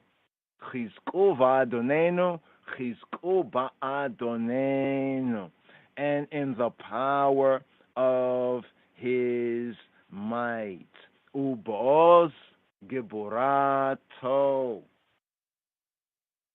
And as we go through this even more right here, this is a word for us in the Brit Chadasha, right? The Brit Chadasha in the new covenant, the warrior's power. And the first aspect of it is chizku. As you say when we sealed up the previous book, chazak, strong, need chazek, make us strengthen one another. Chazak, chazak, right? Be encouraged. Another sense of chazak is to be encouraged. Chazak, chazak, be encouraged. We need chazek. And the Hitpile sense here, make us encourage one another. Make I and I encourage one another. Chizku, chizku, a direct command to you all. Speaking to many ones and ones, saying to all of them to be encouraged, to be strengthened, to be strong. Chizku, chizku, chizku, to be strong.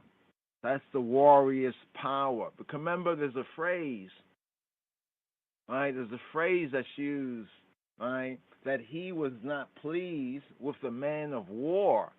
With the men of war, the other warriors, their fathers, their patriarchs were warriors, right? But they were ones that, yeah, they like war, but they did not like the discipline. They did not hear. They did not give ear, right, to Yahweh. They did not do it Yahweh. They did it their own way, right? And they went astray, right? And that judgment rested upon them, and they were not able to enter into. They did not and were not, and they wandered to death, right, for 40 years. This is why it says about 70, 80 years, right, Chabarim, right? This is why it says 70 to 80 years, if by reason of strength, right? It'd be 80 years, right?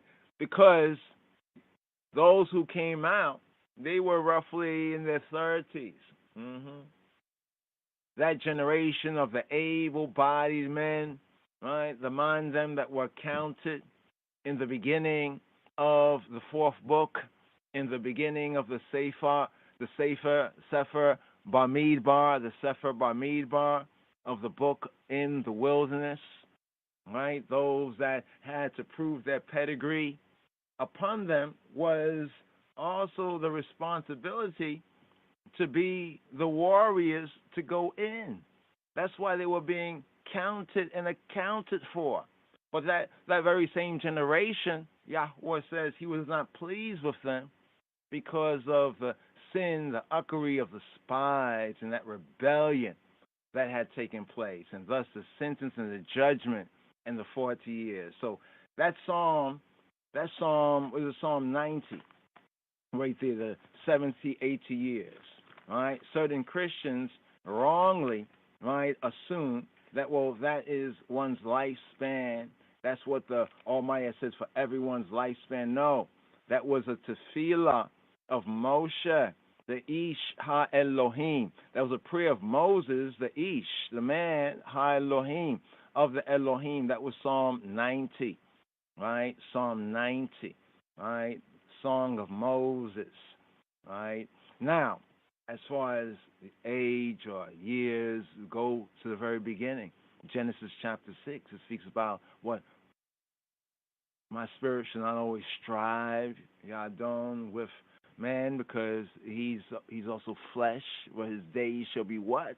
120 years. And it's interesting because Moshe's age also matches that, right? In spite of Moshe himself not being able or permitted to enter in, being forbidden to enter in, he did outlast that generation that he had brought out.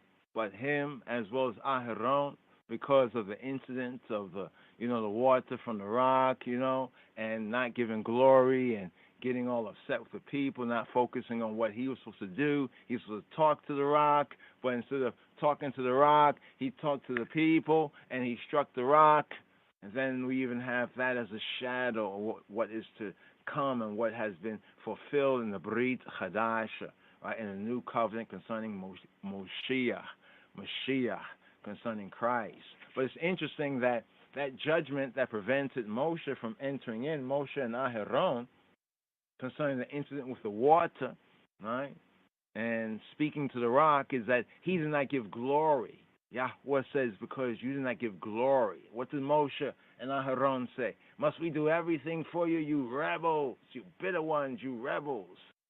Right? And he says, like, here's water, and he hit the rock. Yet Yahweh said, right, to speak to the rock, right? And it seemed as though he gave glory, And what's so interesting about that whole scene there is when you start to study the scripture, you see earlier on there was an earlier occasion where Yahweh Eloheinu said he would destroy this generation and make a great people out of you, Moshe.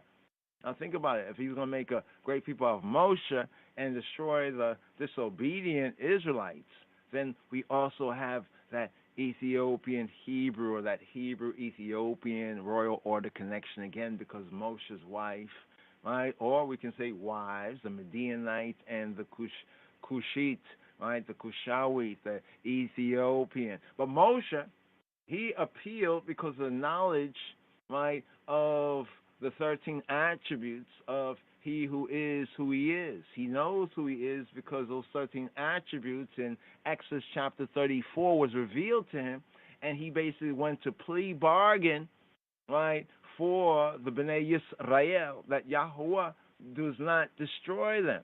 And it's interesting because when Yahweh Eloheinu responds to Moshe, he says, like, yes, I will do this because of this word, but when I visit, it's almost like when we're going to study that part. We're just putting this here on the beamer for ones who are interested to see the connections. Like Yahweh is saying to Moshe, you're very wise.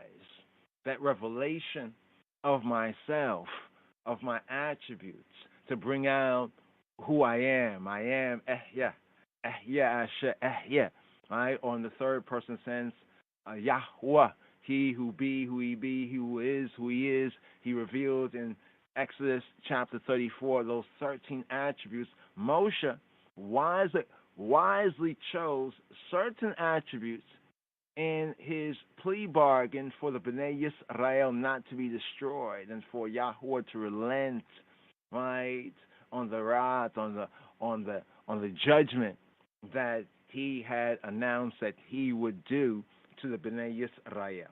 But then to Moshe was said that I will make a great nation out of you. Moshe, they said, no, don't do this.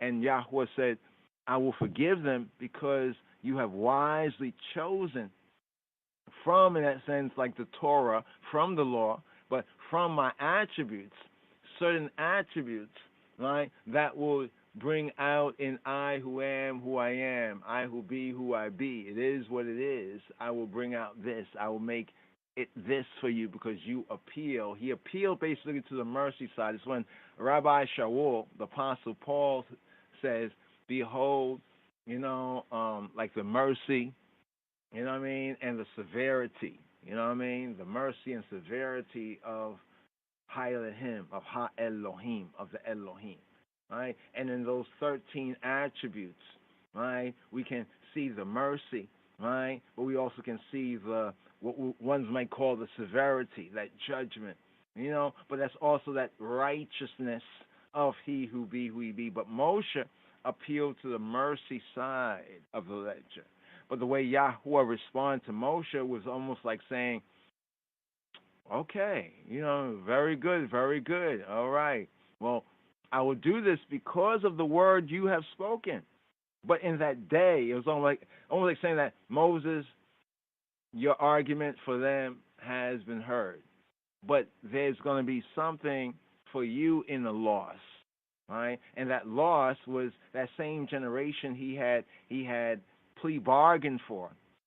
It was the same generation that he, even in Deuteronomy, says, it was because of your sakes that I cannot enter into the land. And you have to say, well, why was that? Right? Why was it because of the people's sake? Because when Moshe went to the rock with Aharon, right, and the rod, he went to the rock, he did not do what he was told to do. He was told to talk to the rock, to talk to the rock. Instead, he turned to the people and he let out his own bitterness, like his frustration with them, calling them rebels. And even he said, must we do everything for you? And then Yahweh says, because you did not give me glory. He did not give Yahweh no glory there. You can see that Moshe right there was very much upset. he was no doubt thinking like, all this time you can't see what I was seeking to do for you, that Yahweh would have destroyed you, right? But I had the courage and maybe even a sense of divine audacity, right, to argue and to plead for you. And after all this time, y'all don't get it yet. Y'all, it was almost like, remember, many of them had already died by the time, but some were dying, in the wilderness, and everything has come into fulfillment. But it's there that we get that kind of full picture, just to give that little bit of insight right there. So you might see something over here, and you might say, why does he say that? Or why is that said? That said in continuing, right, the narrative, continuing the reasoning. So sometimes when a person goes into the Bible, the Torah, the Scripture, and they land right over here, and they just read that, right? And sometimes if they read a couple of verses up and down, if they don't have a fuller context, scripture upon scripture, line upon line, precept upon precept, but if they don't have a fuller idea of what happens over here, right, because it's like a continual kind of relationship. So early in the relationship, Yahweh said he's going to do this. Moshe now, by having insight, right, into the attributes, we can say the midot, right, the character, the nature of Yahweh, when he reveals who he is, because his name, Yahweh, means he is who he is. He be who he be, right? He becomes that which he becomes. But that doesn't alone, it's just like, wow, that's like almighty, right? But yet, he now reveals, right, those 13, what's counted as 13 attributes of himself. And when Moshe makes his argument, right, on behalf of the people, so Moses becomes like a defense attorney against the sudden destruction of Yahweh against Yashrael, against Yisrael, he chooses some attributes and he avoids others. And then it becomes obvious why he avoids other attributes. Because other attributes would have said that Bnei Yisrael deserved that destruction that Yahweh Eloheinu had proclaimed and told Moshe. But here's a very interesting thing. This is why even the New Covenant, speaking of Moses and Moshe as being faithful in all Yahweh's house, right? Because he had an opportunity, he and his family, right, to become virtually, you could say, the Israelites. In other words, Moses and his family could have become the Israelites. To say they could have fulfilled that role that Yasharallah, that Yisrael was called by Yahweh to fulfill. When Yahweh said, I will destroy them, right, and make a great nation out of you, Moses, Moshe. That meant out of Moses, right, and his. And Moses and his, here's where, are ye not as the children of the Ethiopians unto me, O children of Yisrael? Some say it was one wife. We're not going to get into that right here, but you can, clip and crop this and remind I about this. Whether you think I'm correct or not, we'll prove it. We'll show and prove that Moshe, from a careful reading of the scripture, right, would have had at least two wives. He had the Midianitish wife, the Sipara, and then there was a Cushawite. Now, some of us had even, because of the studies of others, some say, well, the Midianites and the Cushites, since they inhabit like contiguous, connected land regions, and archaeology can prove some of this as well. Some would say, well, they all were the same people, right? But from a careful study, that they were very much a related people, right? But when HaTorah mentions such a thing, unless it has mentioned to us, well, the Midianites are the Cushites and the Cushites are Midianites, it is wrong for us to assume, right, that one is the other and the other is one. This is how confusion comes about. And Yahweh Eloheinu, he is not the author of confusion. So confusions that people find in the Bible either might be mistranslations or translations back in them days that might not make sense to one's, 1611 Old English, like reading Shakespeare. Most people reading Shakespeare today, unless they're familiar with it, they would not understand that kind of Old English language, right? But in some cases, it might be mistranslations, right, on certain particular level, right? And in other cases, it might be one's ignorant imaginations. In other words, because you don't know this, you ignore this. Often people say, well, this says this right here. And somebody says, well, look at this right here. This is connected. Well, I don't care about that. I don't care about that. I don't care about that. Well, that's carelessness, and that is one's own ignorance, right? You are ignoring facts over here, because if you include the facts over there, your argument over here would be destroyed effectively.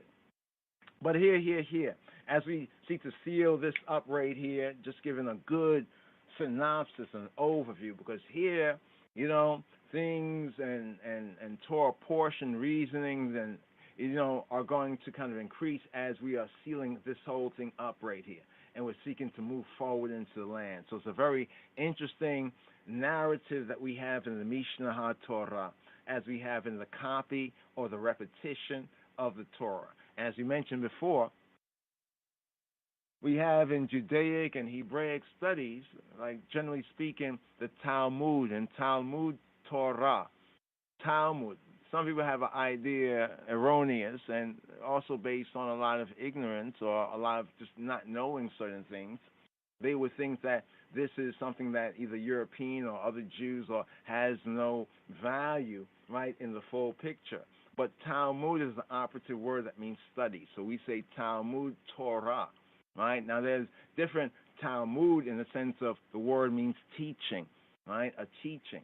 But the teaching of the Torah is our going through the reading and feedings, right? Studying to shew ourselves approved. And there is a compendium or other, you could say, breakdown within that, like in math. Well, you know about math.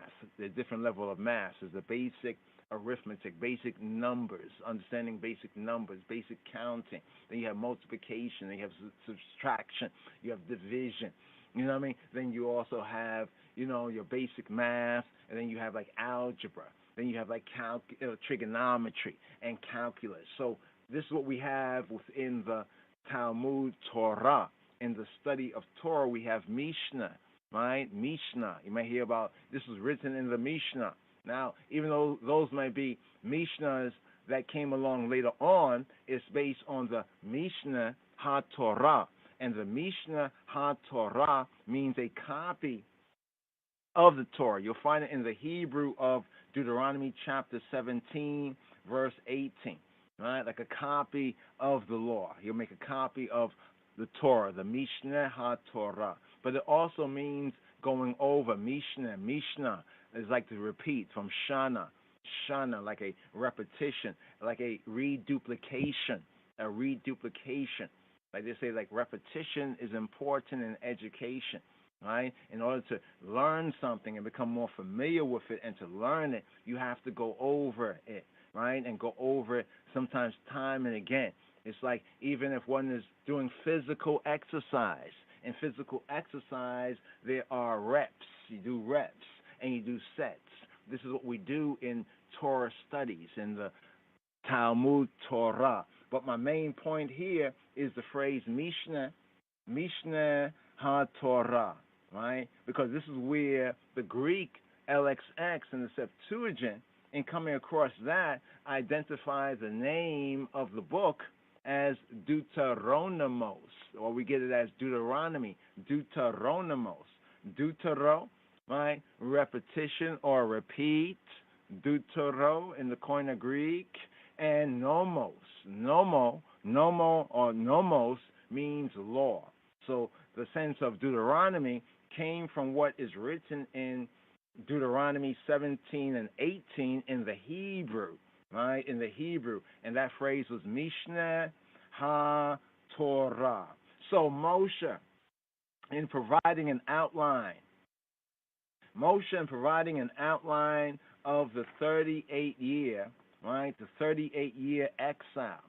It was an exile. We could say the falasha. So the sense of falasha, people say the falasha today, when we understand this word in its proper context, it means an exile, right? 38-year falasha, 38-year exile of the Bnei Yisrael back towards the Yam Suf, the Yam, the sea of Suf, of reeds, into the desert regions, into the Midbar, right? And then back again. So when we start to look at this on maps, right, to the best of our understanding of the places, and that's a whole other area of reasonment that many of the Chabarim, many of us have gone into. Where was the real wanderings? Was it where they tell us today, or was it more like in the place called Arabia, right? Arabia, right, and parts of the Levant, but even more of Arabia, right, or South Arabia. That's a reasonment we can have, right? And there's some very interesting studies on that. But first, before we even get to those reasonments, let's get a good overview right here, a good synopsis right here. Let's see what the text says, right? And then we seek to apply this to approximate, geography. And looking at approximate geography, it's like almost like a round trip, then back again, until we have the next generation, right? So remember Psalm 90, even Psalm 95, like the second half of the psalm, it points to incidences, right, that we have gone over again here in Devarim, in the words called Deuteronomy. So in providing this overview and the next generation, right, until the next generation is ready. So the next generation is already on the scene. The children, right, of the patriarchs, right, from the time of the sin of the spies and the rebellions that we read about and we went over in the narrative that's found in the fourth book of Moshe, the Sefer Ha-Bamidbar, in the Midbar, right? Beha-Midbar, together, Bamidbar, until we're ready to enter the promised land. Now this time, the Bnei Yisrael, so now this is the second time that the Israelites, the sons of Israel, but this is the sons of the previous sons of Israel, that previous generation. They did the 40-year bid and are gone.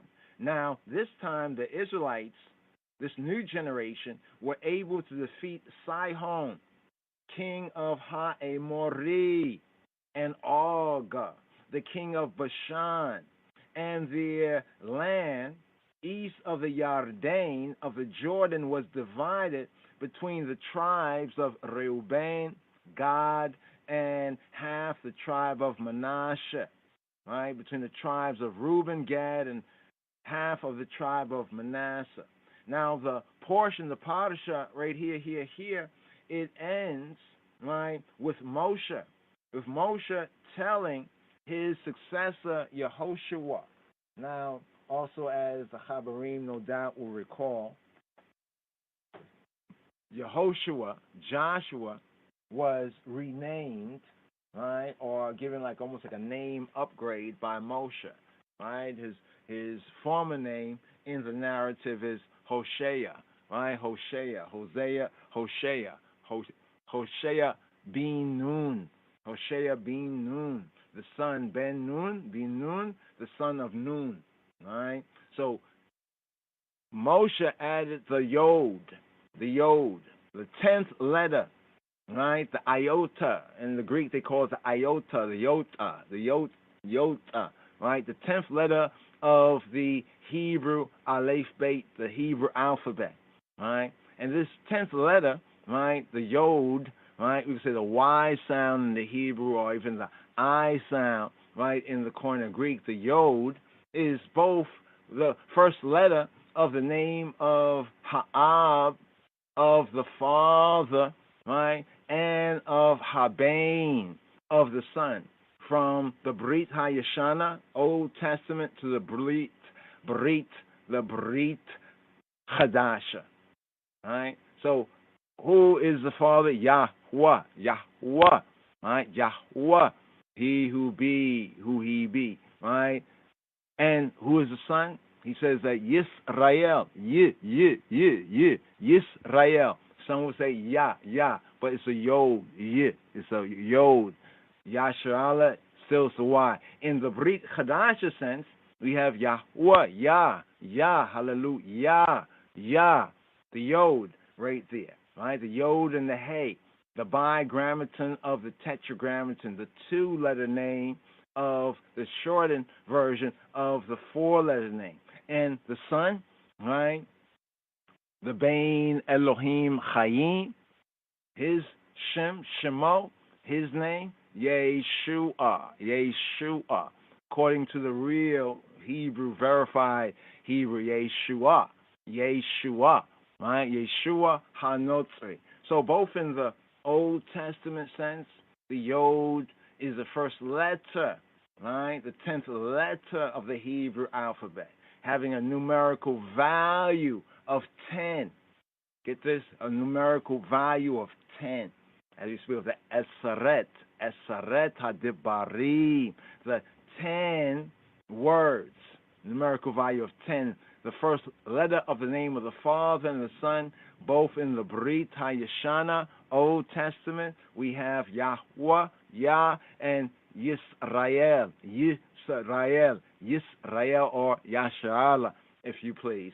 And in the Brit Chadash, the New Covenant, we have Yah, Yahweh, Yah, and we have Yeshua, Yeshua. So that's significant right there. But as the portion ends right here, Moshe is telling Yeshua, Yehoshua. See, Yehoshua and Yeshua, yes, they are similar, yes, they are related, but they're not the same name. They're very similar, right, but they're not the same name. Yeshua is the name of the Son, right, the Bain Elohim Chayim, Jesus Christ, Jesus Christos, according to the Hebrew of the Brit Chadash, right? Now, there is some likeness that we can go into with Yehoshua, Yehoshua, right, and Yeshua.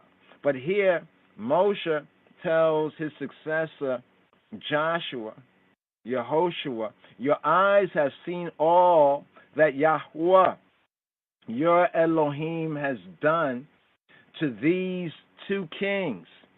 So will Yahweh, he who be, who he be, who is, who he is, do to all the kingdoms into that y'all are crossing. Y'all are crossing. You shall not fear them, for it is Yahweh. It is he who is, who he is, he who be, who he be, your almighty power, your Elohim, who fights for you. So we have this right here, as we go to Deuteronomy, the last part of this reading for this parasha, for Shabbat Devarim. We go to Deuteronomy chapter 3 at verse 21. Here we're looking at the Chumash, brothers and sisters. It says, and I commanded Joshua at that time, saying, check. He says, I commanded Joshua. Who commanded Joshua? Moshe is testifying. Basically, in Deuteronomy, we're getting predominantly, right, Moshe's testimony. Right? Moshe's testimony. So here in Deuteronomy chapter 3, right, at verse 21, what does it say? What is written? It says right here, and I commanded Joshua at that time, saying, thine eyes have seen all that Yahweh, your Elohim, have done to these two kings. So shall Yahweh do to all the kingdoms whither where thou passest. Y'all, ye all, shall not fear them, for Yahweh, your Elohim, he, even he who be, who he be, he who is, who he is, shall fight for you. Shall fight for you. So look, let's hear the Hebrew right here, just to seal up right here, just to giving an overview right here of the synopsis right here, and hopefully, right, when we study together, getting into the details. So right here, in the Hebrew says, Ve'eta Yehoshua,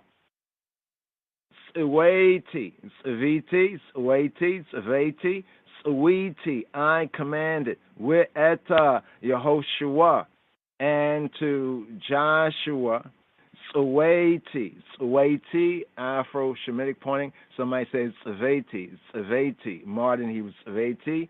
More ancient pointing. Tsaweti. Tsaweti. Tsaweti. We'et Yehoshua. Tsaweti. Ba'et. Ba'et. In the time he. In the time the she. So it brings out the sense of in that time. Ba'eta hahi, in that time, or in time the she. Ba'et hahi, lemor, lemor, lemor, saying, ainecha, ainecha, ainecha, aineka, aineka, aineka, aineka, thy eyes. Right? And here he's speaking directly to Yehoshua. Right? Because, in speaking to you, right, it could be like one person or it could be ye all. Here he's speaking directly to Yehoshua. He says, Ainecha, harot, haroot, haroot, et kol asher asa Yahuwah Eloheikem lishnei ha-hamalakim, ha-milakim, to the kings, ha'ele, these. Cain, Yaseh, Yahuwah, lekol, ha-mamalakot, the kingdoms, Asher, that which, Ata, you, male, Ata, over, Ata over, Ata ober, Shama, right? Cross over there, sense of cross over there. Now, what's very interesting about this verse here, verse 21, where Moshe says that he commands, right? He's giving a command here, right? Moshe is commanding right here. He's commanding Yehoshua, but when we look at the Hebrew, he goes from the you male to you all. So he's speaking in the command to Yehoshua, directly to Yehoshua, but also to those with Yehoshua. So he's both speaking to Yehoshua in the singular, right? In the singular, the second person, right? The second person, singular, right? And then also in the plural sense of you all, right? In the sense of the you all, right? The you all, where he says right here, he begins off once again, We'eta Yehoshua, Tzweiti ba'eta hahi lemor, Ainecha, Ainecha, Ainecha, Ainecha, modern Hebrew Ainecha, more Afro-Shemitic pointing, Aineka, Aineka, Aineka, your eyes. Saying to Joshua, your eyes plural, but you, Ata, Yehoshua, you, Joshua. Aineka ha-ro'ot, has seen, your eyes being seers, your eyes ha-ro'ot, the seers, like your eyes being seers. Aineka ha-ro'ot et kol asher, all that asa, et kol asher asa, all that he did, et kol asher asa, Yahuwah, he who be, who he be, he who exists, the existent one, he who is, who he is.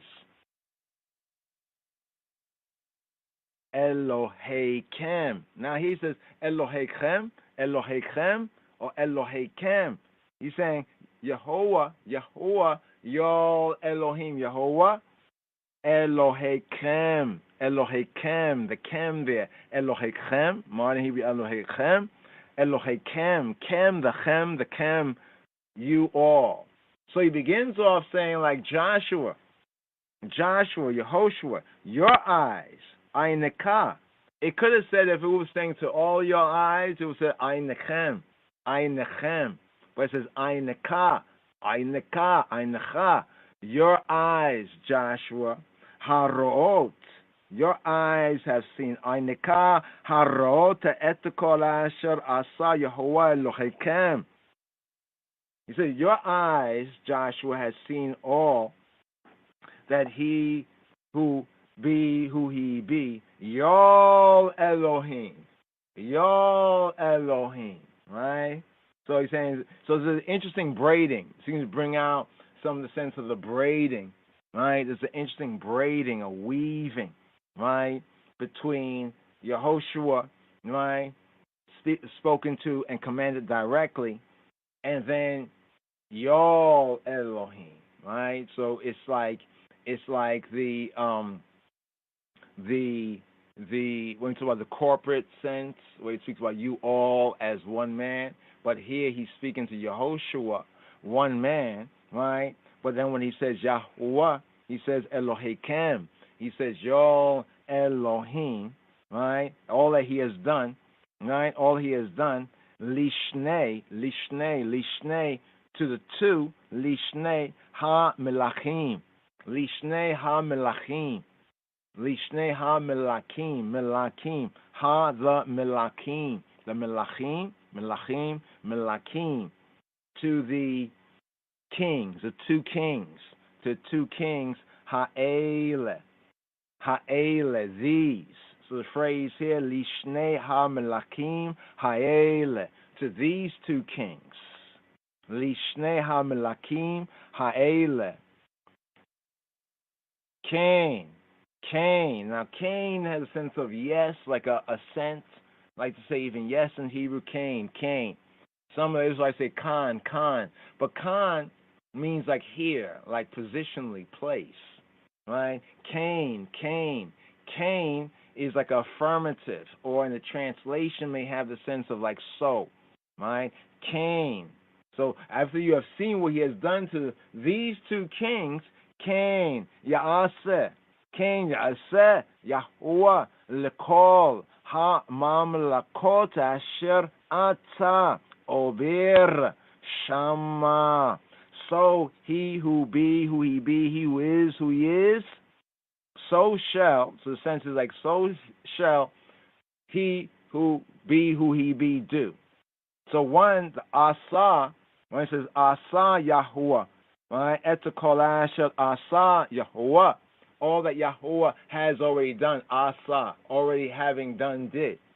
Here where it says Cain, Yaseh, yes, he will do. Yahuwah, yes, Jehovah, he who is, who he is, he will do. So, the sense of the Cain, therefore, like, yes, so he will do. Because you saw what he had already done to two kings, right? To Lishnei ha-melakim ha'ele, Cain, so Yaseh, Yahuwah, so will he who he be, do. Lekol, to all, ha-mamlekot, the mamlekot. Mamlekot is the kingdoms. To all the kingdoms, ha-mamlekot. Lekol ha-mamlekot, Asher, that which you, Ata, that which the I, over, like the Hebrew sense, to like Abere here is pointed as over, modern Hebrew, over, ancient pointed ober is like to cross, ober, ata ober, asher ata ober, that you will cross, shama, there, shama is the Hebrew to say there, right, to all the, that you, all those kingdoms, right, to all the, see here brings us as so shall Yahuwah do to all the kingdoms whither thou passest. But the Hebrew sense of having the Ata, right, you, Asher Ata, right, to all the kingdoms that you, Asher Ata, Ober, Shama, that you cross over, that you pass over, the sense of pass over, cross over, like Hebrew over, Ober, right? Asher ata ober shama, there. I'm emphasizing this here because it says whither, right? To all kingdoms there, there, like there, like over there, thou goest over, that you will pass over. Asher atah over shama. And he says here, in sealing up, he says, Lo tiraum.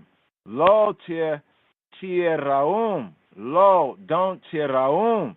Don't you, it's a lo tira, lo tira, lo tira, don't fear. Here it's saying, lo tiraum, right? Don't all of y'all fear. The sense is like bringing out the sense right here is like, don't y'all fear them, right? Don't you all. So he speaks to Joshua as the leader, right? But also those with Yehoshua, and he's commanding here, saying, lo tiraum, lo tiraum. Lo teraum, don't all of y'all fear them. Ki, for Yahuwah, ki Yahuwah Elohechem, ki Yahuwah Elohechem, who, for he who he is, your almighty power, Elohechem, who, he himself, ha-nilcham, who, he himself, ha-nilcham, nilcham, he will fight, right? He will, the sense of like, he will fight them. He will fight them. Who? He himself, the pronoun for he himself, ha-nilcham, ha-nilcham. When we say milchama, war, right? Lacham, to like, a sense of eating, like almost eating bread, but it's also used in a secondary sense of fighting war. He will fight them. Hua ha-nilchama lachem. Who, he, ha-nilcham lachem, right? Hu ha-nilcham lachem. He will fight them for you all. He will fight them for you all.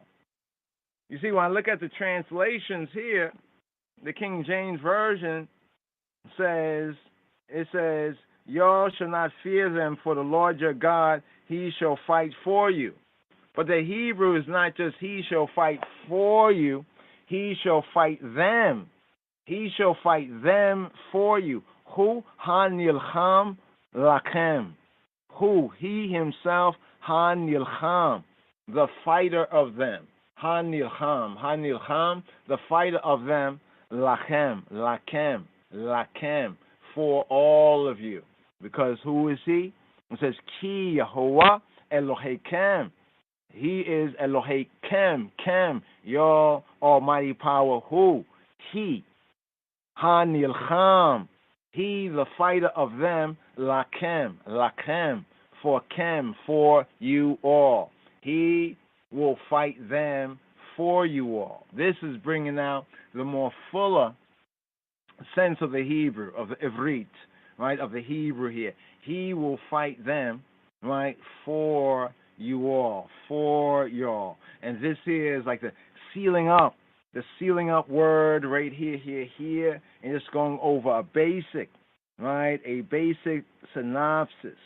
Moshe, he sealed it up by giving Yehoshua this command right here that was for, is like the I and I sense. It's for Yehoshua as the I that Moshe was speaking to, and for those of I and I with Yehoshua, right? Even the greater, right? We could say Yehoshua, Yeshua, Ha-Adon, Adonenu, Yeshua, Ha-Moshiach.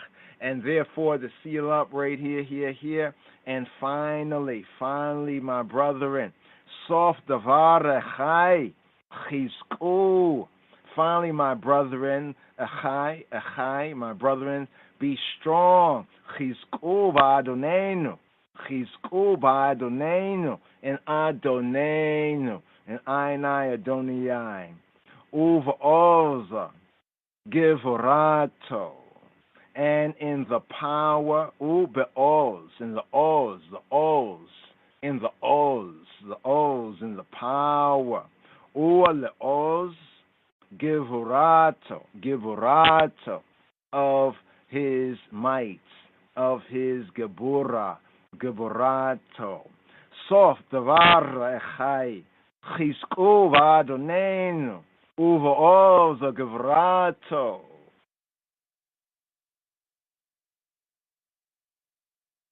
So here, come, make we reason. Here we're at the 44th sabbatical study for this Shabbat strong, for Shabbat Devarim, Shabbat Ha-Debarim, the Sabbath of the words. Every time I hear the words, the word.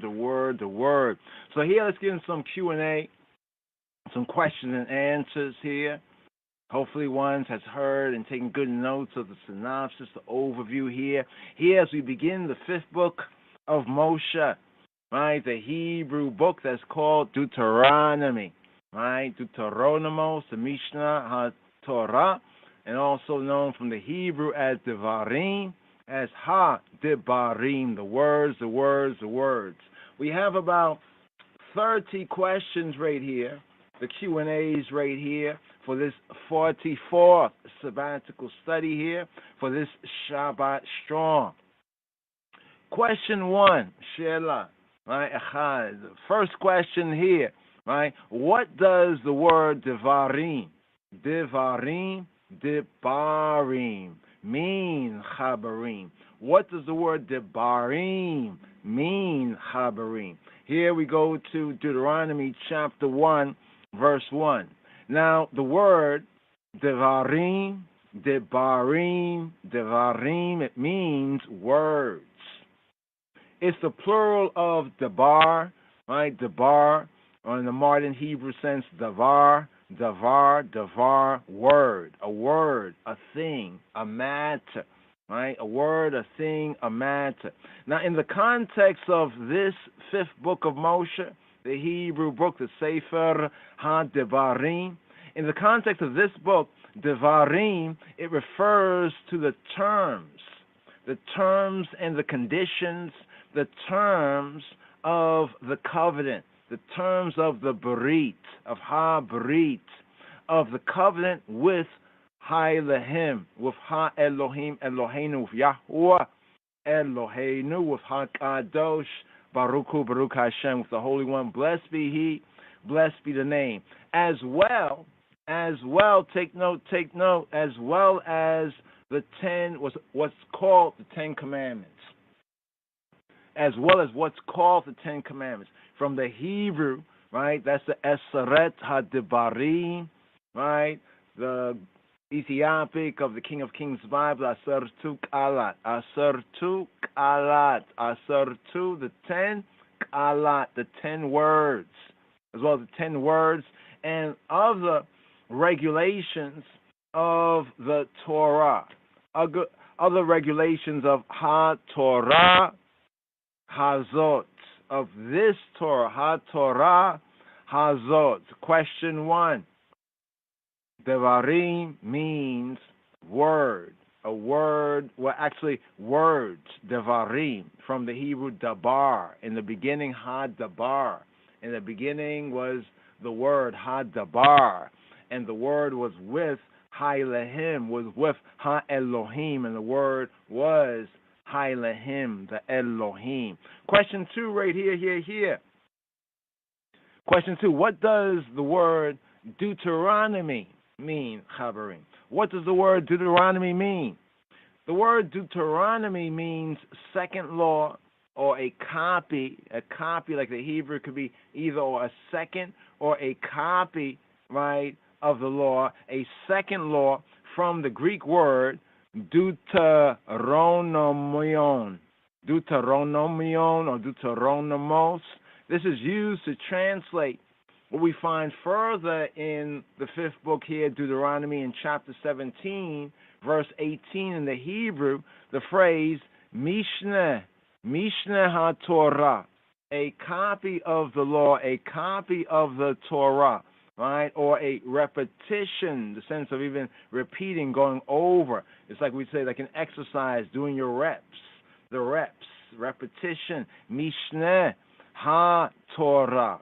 Question 3, to whom did Moshe deliver his speech, his darasha, right? Darasha. To whom? Who was he speaking to here? To all of Israel. El Kol Yisrael, El Kol Yisrael, El Kol Yisrael, to all of Yasharallah, to all of Israel. Though since there were over 600,000 men, according to the narrative, men over the age of 20, not including the number of their families, this term most likely meant that he spoke to the representatives, right? The Ziknei Yisrael, the Ziknei, right? The Ziknaim, the elders who are the representatives of the nation. But they are to speak this, the word is still to all Yisrael, as all of Israel, right, is represented even here in the speaking by the elders and the elders. But this is the speech, this is the words, these are the words delivered to all of Israel. Il Kol Yisrael.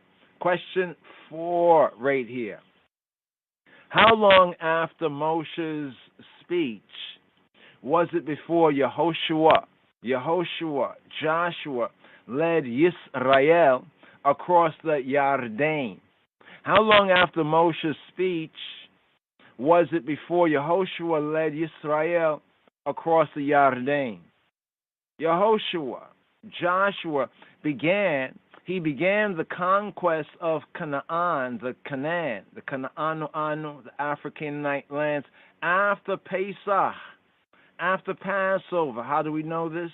Based on Yehoshua, Joshua chapter 5, verses 10. So Moshe's derasha, his speech, his death, and succession all took place within 2.5 months. So all this overall takes place within a period of time of 2.5 months. Moses turned 120 years old when he gave this derasha, when he gave this speech. How do we know this? Based on Deuteronomy chapter 31, verse 2. Question 5 right here. Where did Moshe deliver his speech? Where? What was the spot? The makom. Where was the place? Where did he deliver his speech? Question 5. He delivered his speech east, on the east side, the east of the Yarden River, in the Arava, right? The Arava, also known as the Arava. It's a desert region north of what's called the Dead Sea. Sometimes it's called the Plains of Moab, right? Now note this, Chabarim, that the other place names mentioned that we have in verse 1 of Deuteronomy chapter 1, are regarded as a, quote, code, right? As a code, koda, right? So this is regarded as a code for rebuke, So when we look at the other place names, the Makom Shemot, right? The place names that's mentioned in verse 1, this is regarded as a code for rebuke to Yisrael, to Yasharallah, right, by the sages. So the ancient sages, in studying HaTorah, looking over the particular names that are mentioned in the first verse, as well as their meanings, their basic Hebrew, right, meanings in the Hebrew two truths, right, the plain meaning of the word, and that secondary meaning that takes on more of an allegorical or even a metaphysical context. They regarded this as a code for rebuke, to Yasharallah, to Yisrael. Question 7. Touch on question 7 right here. Question, question 6. Haven't gotten to 7 yet. Question 6. This is still about Moshe's derasha, Moses' speech.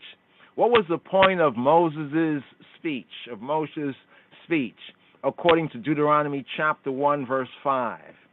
According to Deuteronomy chapter 1, the 5th verse, what was the point of Moses' speech?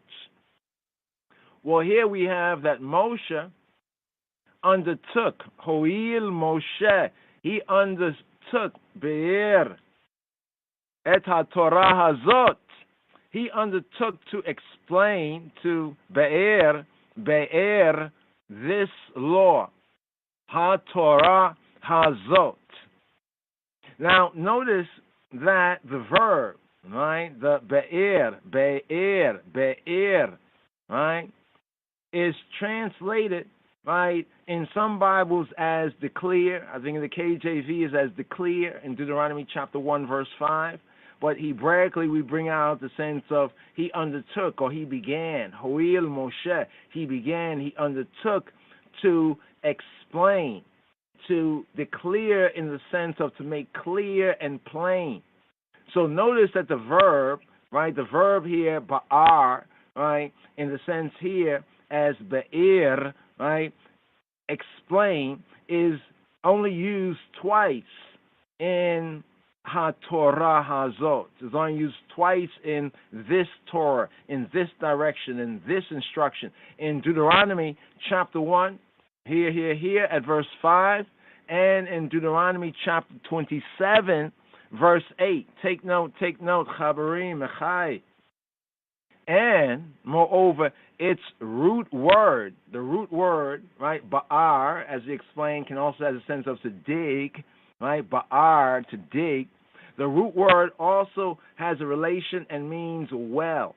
We have be'er, as I said, be'er shava, be'er sheba, the well of Sheba, the well of the seven, the well of the covenant, the well of the oath, be'er. So we have be'er.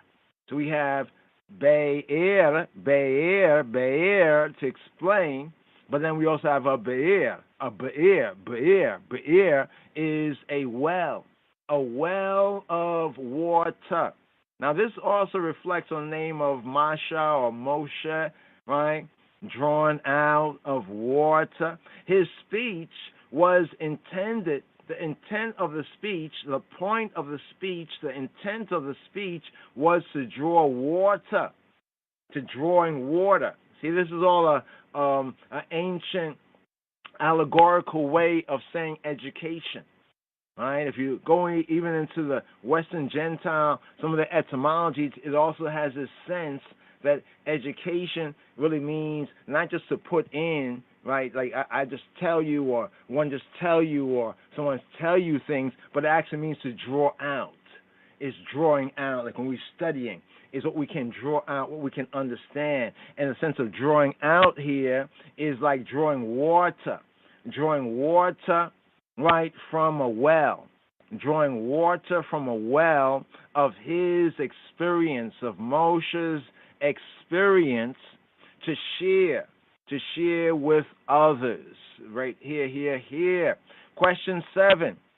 Why does Moshe say it takes 11 days to go from Horeb by the way of Har Seir, Mount Seir, to reach Kadesh Barnea? Why does Moses say that in chapter 1 at verse 2? He says that it takes 11 days to go from Horeb by way of Har Seir, Mount Seir, to reach the Kadesh Barnea.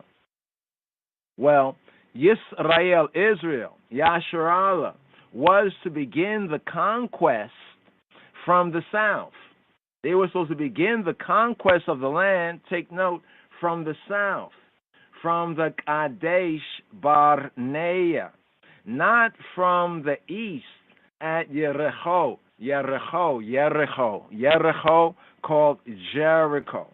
Mentioning the 11 days journey, the 11 days is meant to contrast, to bring out a contrast, especially to the new generation and to the youth, a contrast, right? And to contrast the 40 years the 40 years, the 40 years of wandering that resulted from Yisrael, from Yasharalah's rebellion at the Kadesh, at the holy place, at the Kadesh Barnea, that we have in Numbers, Bamidbar, Numbers chapter 14, verse 34. Question 8. On which holiday, which holy day, did Moses begin his speech? And in what year? What was the year? According to Devarim, Deuteronomy chapter 1, verse 3. This is question 8 right here. On Rosh Chodesh, on the Rosh Chodesh, the new moon of Shavat, of the 40th year after the Yetziat, after the Exodus, approximately around the time of the year in the Gregorian calendar, that'll be roughly around like the January, February period of time of the year that Moshe began, that Moses began, his speech, and he began to articulate, these particular things around Shavat, and that is approximately around in the Gregorian, when we line it up, the Gregorian and the lunar solar, the Hebraic calendar, that would be around January, February in the Gregorian calendar. Question 9, right here, Chabarim. Who were the Amorites, quote, unquote? Who were, quote, the Amorites, end quote? Or in the Hebrew we say, Ha'emori, right? According to Deuteronomy chapter 1, verse 4. Now, what's interesting is that Ha'emori in the Hebrew, from the Amar, it kind of means the sayers, those who are the sayers. Just to make note of that, Chabarim. The Amorites were descendants, of Noah's son Ham or Kam, said to be the fourth son, of Canaan. This is who the Amorites were, according to Genesis chapter 10, verse 16. Later on, Ha'emori, the Amorites, the sayers, later they became a nomadic people of Mesopotamia. They were like a nomadic, strong, but a nomadic people of Mesopotamia, who eventually founded, are credited with founding Babylon, the later founding of Bavel or Babylon. They are regarded as one of the 7 Canaanite nations. Take note. It's number 7, like the 7 heads, the 7 Canaanite nations, these 7, who were marked to be destroyed. They were marked according to HaTorah, according to what is written, for destruction, to be destroyed, removed one way or the other, but to be destroyed from the land. To be destroyed from the land. Like somebody say, quit from here.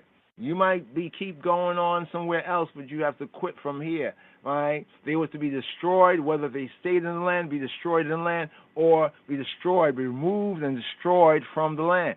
According to what is written, Exodus chapter 34, verses 11 to 12, Deuteronomy chapter 7, verse 1, chapter 20, verses 17 and 18, Acts of the Apostles in the Brit Chadasha in the New Testament, Adis Kidan, Acts of the Apostles chapter 13, verses 17 to 19.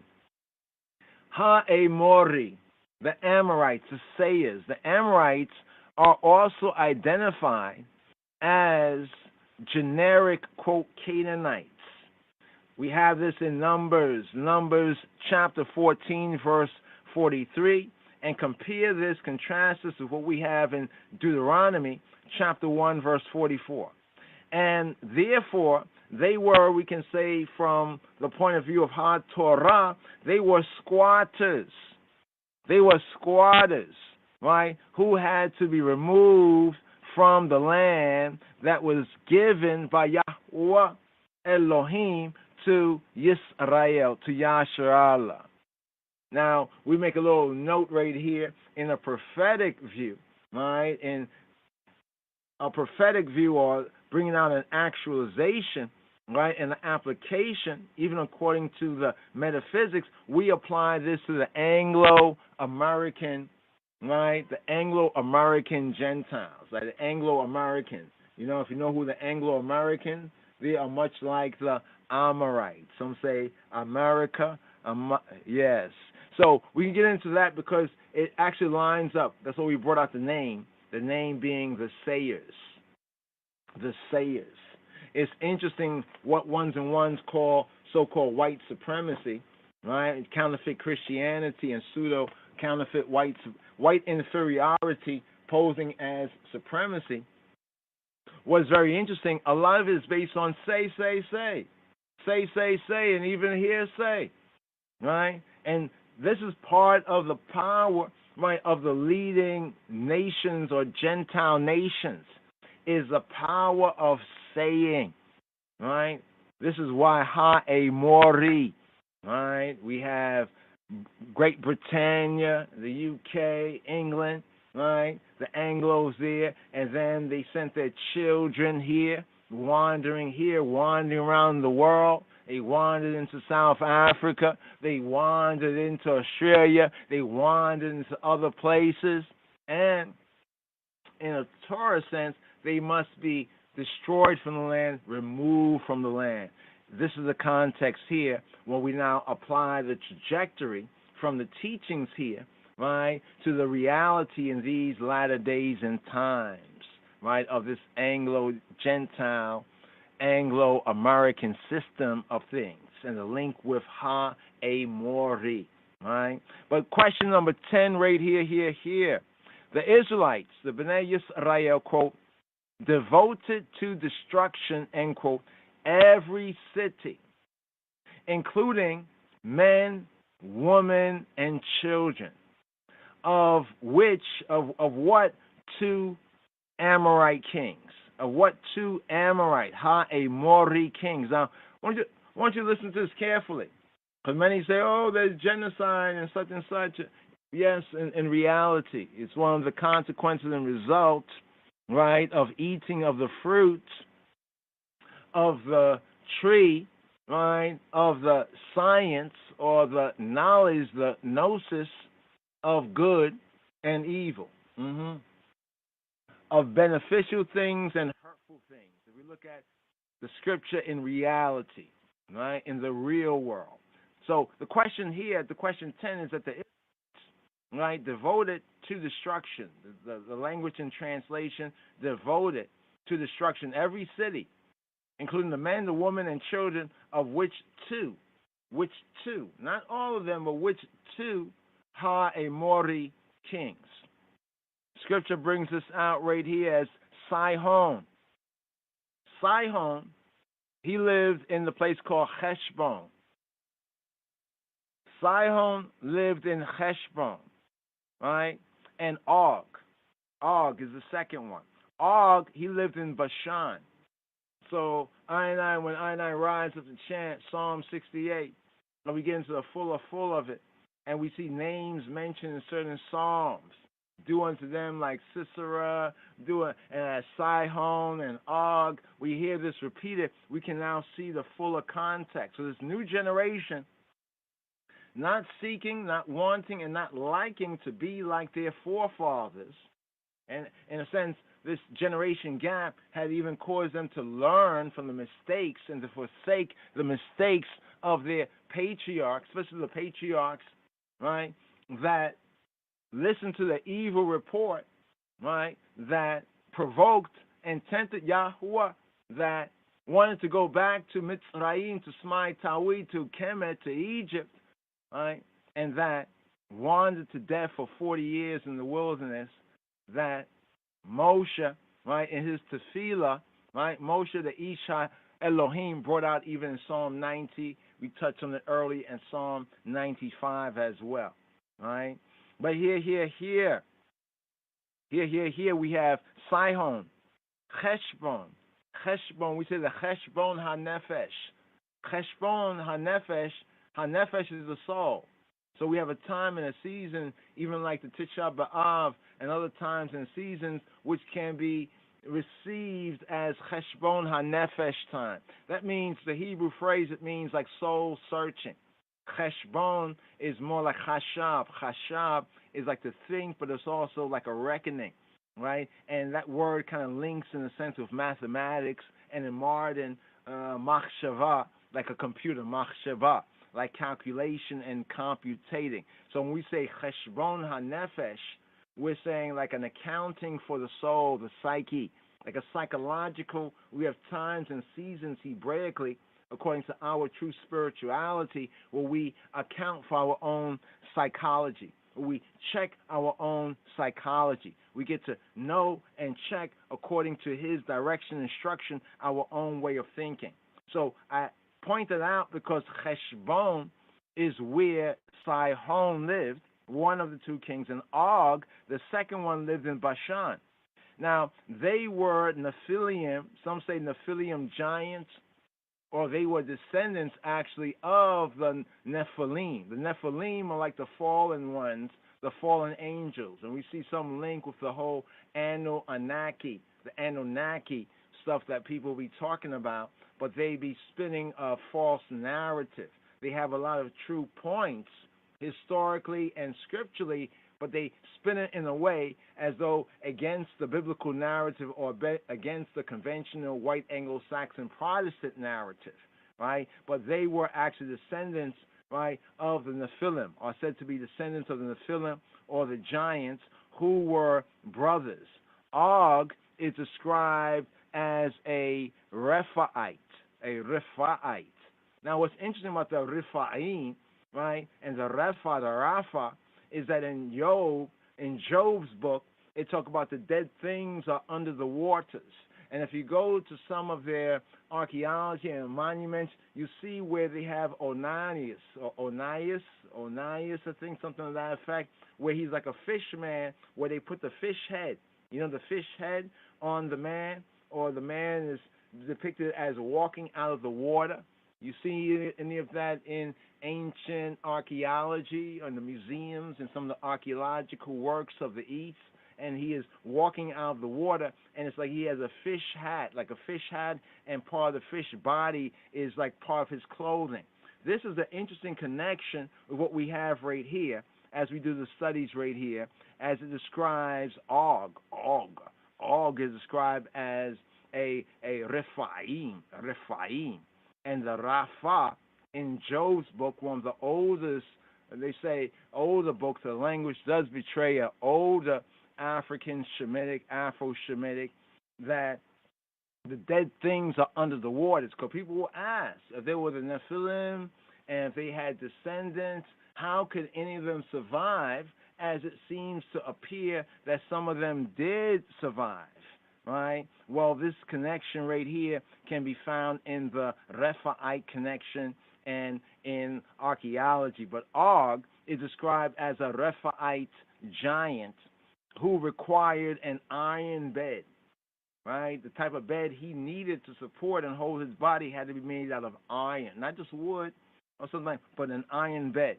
We have this in Devarim, in Deuteronomy chapter 3, verse 11. Question 11. What does the word choreb, bringing out the Hebrews and choreb, what does choreb mean, chabarim? In Deuteronomy chapter 1, verse 6. Choreb, it means dried up ruins. Choreb means dried up ruins, or a desolate place, like a dry and a desolate place. Maybe it was flourishing at one time, but now it's choreb. Choreb, dried up ruins, a desolate place. And this is also a synonym, right, a synonymous word with Har Sinai, right? And it's important to understand the kind of north-south relation, right? The revelation took place on this side, we say, of the mountain range, Har Sinai, and the people, right? And there was the other side, the Horeb side, but both of these words are often synonymous. Horeb also has a sense of solitude. It's like where many Bahitawi and many monks and ones who may seek to get into communion or connection with the Almighty, or even just to know themselves, and therefore to get to know the Almighty, go into the what? They go into the solitude. So in the Metaphysical Bible Dictionary, this is often brought out, Horeb, as solitude. But physically, physically, it's like a dried up ruins or a desolate place, right? Like almost like the backside, right? Moshe went to the backside of the mountain to meditate, to iditate. One must go in to the Horeb state. One must go into that solitude state. Take note of the word Horeb so we can bring out more of that solitude connection right here. Question 12.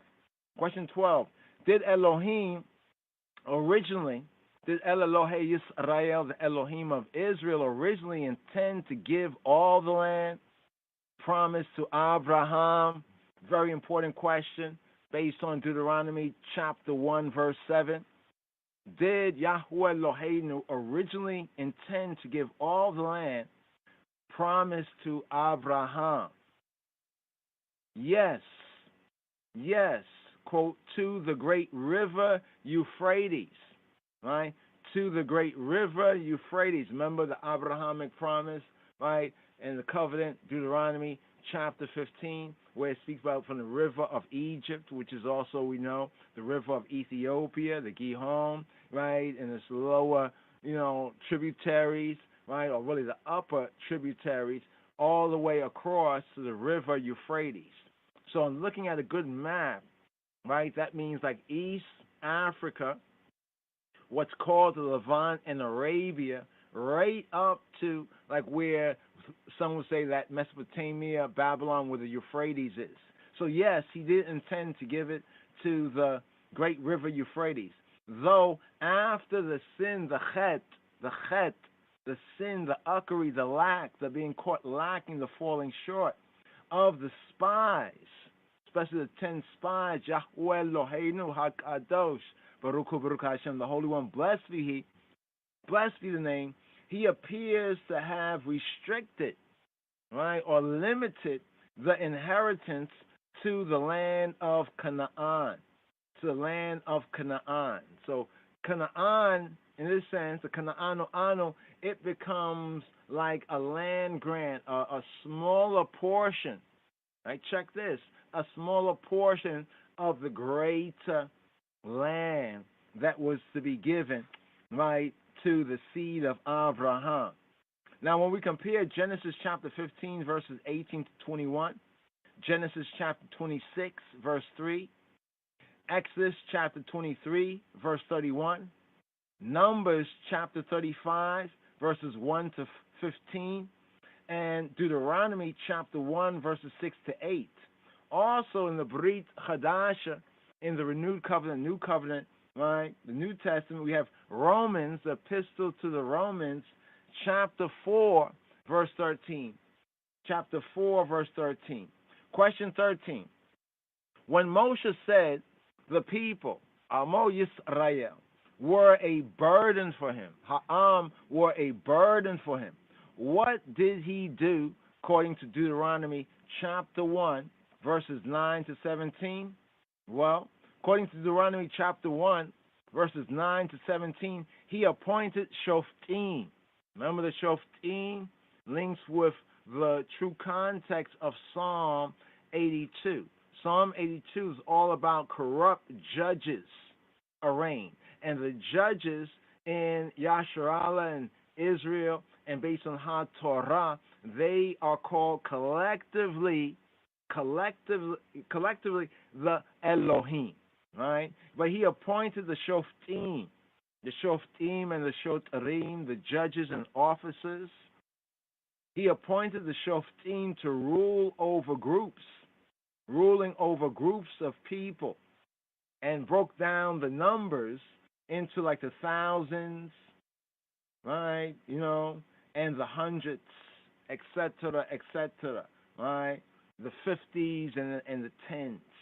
Now, compare this right here that we have in Deuteronomy chapter 1, verses 9 to 17 on this point, with Exodus chapter 18, verses 14 to 27. Question 14, Chabarim. Question 14. What was the blessing, the baraka, baracha? What was the baraka that Moshe gave to Yisrael? That Moses gave to Yasharallah, if you please. What was the baracha, the blessing, the prosperity, the word of prosperity and increase that Moshe gave to Yisrael according to Deuteronomy chapter 1, verse 11? What was the blessing? The blessing was that Yahweh Elohim, HaKadosh Baruch Hu Baruch Hashem, would bless them, would prosper them, would increase them, and that they should be, quote, here's the blessing, 1,000 times as many as you are. 1,000 times as many as y'all are. So at that time, Moshe's baraka was that Yahweh Eloheinu would bless them and bless I and I, so that they and I should become 1,000 times many, or in that sense even many more as you are. So as they were then, that they would increase, right, 1,000 times. Question 15, Chabarim. Can you explain the role of the Shoftim, the judges that Moses appointed? According to Deuteronomy chapter 1, verses 16 to 17, can you explain? Explain the role of the Shoftim, that are the ones that are known as the Elohim. As in Psalm 82, I've said that y'all are Elohim, that all of y'all are sons, right, of Elyon, of the Most High. But here, can we explain the role of the Shoftim? Question 15. Well, the Shoftim, the judges, that are also known as the Elohim, collectively, in judicial relation, they must hear the cases. They must hear the cases between others and render a righteous in Yahweh's eyes judgment and verdict, rendering a righteous verdict based on the terms and the stipulation of Yahweh Eloheinu and based on HaTorah Hazot, this Torah. They must not be subject to bribery or be influenced by social status. This is a word for us right here. Notice a lot of ones, they love that verse. I've said ye are gods. We're gods. Even the Bible says we're gods. But of course, most ones don't understand or overstand the correct context. But now let's put it in the correct context. Let's say y'all all are gods, Elohim, but in the true context of the Shoftim. What is your role and your responsibility?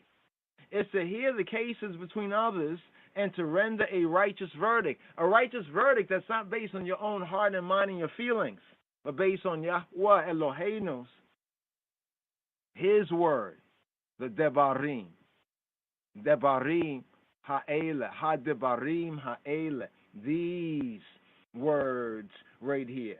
And they must not, the Shoftim, the judges called the Elohim, in translation the gods, must not be subject to bribery, not be subject to being brought out or bribed, or be influenced by social status, by social standing. This is something very, very important to the life of a people, a community, intentional community, a kibbutz, a kibbutzim, to a nation, right? When you have those who are responsible, have a duty, right, to make sure that there is justice, tzedek terdof. If they are subject to bribery, if you can buy them off of a gubo, like in Ethiopia they call it a gubo, bribery. So that if you want to do business in some parts of the world, even in some parts of Africa, you got to be about bribery. You got to be able to pay somebody off, give them a gubo. Well, you know what? That might be okay, right, in the systems of their government and the way they do things, but that's not right and accurate for us. Overstand the wisdom of the Chokmah here, that they and we must not be subject to bribery or be influenced by social status. So somebody got a big name, you're not going to say nothing about them because they got a big name. If you say something, oh, little old me can't say nothing. You see, that's not a Torah, right? Mind. Let this mind be in you. The Hebrew phrase, there's a Hebrew phrase, right? What is this Hebrew phrase right here? Lo takiru fanim bamishpat. Lo takiru fanim bamishpat. Again, lo takiru fanim bamishpat. What does that mean, Chabarim? It means do not regard faces in judgment. That we're not to regard faces. You know, somebody's face in judgment. Not to have partiality or recognition. Don't have no facial recognition in judgment. Lo takiru fanim bamishpat, in mishpat, in judgment. This is a idiom that means to be impartial. That means when one come before you, you might know them elsewhere, but now you don't recognize. Hey, you recognize me? No, I don't recognize faces. Lo takiru fanim bamishpat. Do not regard, do not recognize faces in judgment. It's just about the case. Moshe repeats the warning. Moshe repeats this warning, says, you shall not be afraid of the faces of any man. Of any man. He says, lo tagoru mipnei ish. Lo tagoru mipnei ish. You should not be afraid of any man or of the face of any man, because the judgment is from Hailahim, is from the Elohim, even the Elohim of Elohim, Yahweh Eloheinu. Ki hamishpat leElohim hu. Ki hamishpat leElohim hu. For ki hamishpat, the mishpat, the judgment, ki hamishpat leElohim. LeElohim in this sense can be is for, is of the Elohim, is of our almighty power. Who, he, it. He is, it is. Ki hamishpata leElohim hu. Question 16, Chabarim. Question 16. What if the judges, the shoftim, could not determine the outcome of a particular case? What if they could not determine the outcome? Right? What was the outcome of a particular case? What were they to do? They were instructed to escalate. They have to escalate this case.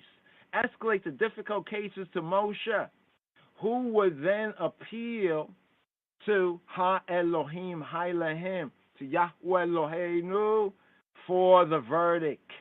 For the verdict. Now we can see when Moshe does this. Now this also would then be transferred over to the high priests, right, and to the Levites, especially to the anointed, the Moshiach, to the Moshiach, to the high priest, who is also Hebraically the Moshiach. Here. Question 17. Elohim led the people directly from Sinai to Kadesh Barnea to begin taking possession of the land from the south. But what happened there? What happened there? According to Deuteronomy chapter 1, verses 19 to 40. Deuteronomy chapter 1, verses 19 to 40. What happened there? Well, the sin, the uckery, the fukery, the sin of the spies, and the revolt of the people refused to amen, to credit that Yahweh Eloheinu, that he who he is, our almighty power, would give them the land. They refused to believe, to believe, to ma'amen, to credit. They discredited Yahweh Eloheinu. This account in Deuteronomy is presented differently than that of Numbers chapter 13. Take notes. Chabarim. Here. Moving forward. A couple more questions. Question 18. What did Moshe say to encourage the people to keep faith? In Deuteronomy chapter 1, verses 19 to 21. Moshe told them that Yahweh Eloheinu would fight for them, just as he did in Mitzrayim, in Egypt, in the Samatawi, in Kemet, if you please. And he reminded them how Yahweh, how he who he is, had carried the people, quote, as a man carries his son. Ka'asha Yisa ish eta beno. Ka'asha Yashla ish. Yasa Yisa, lifting up ish. As a man lifts up eta beno. As a man lifts up or carries his son. Ka'asha Yisa ish eta beno.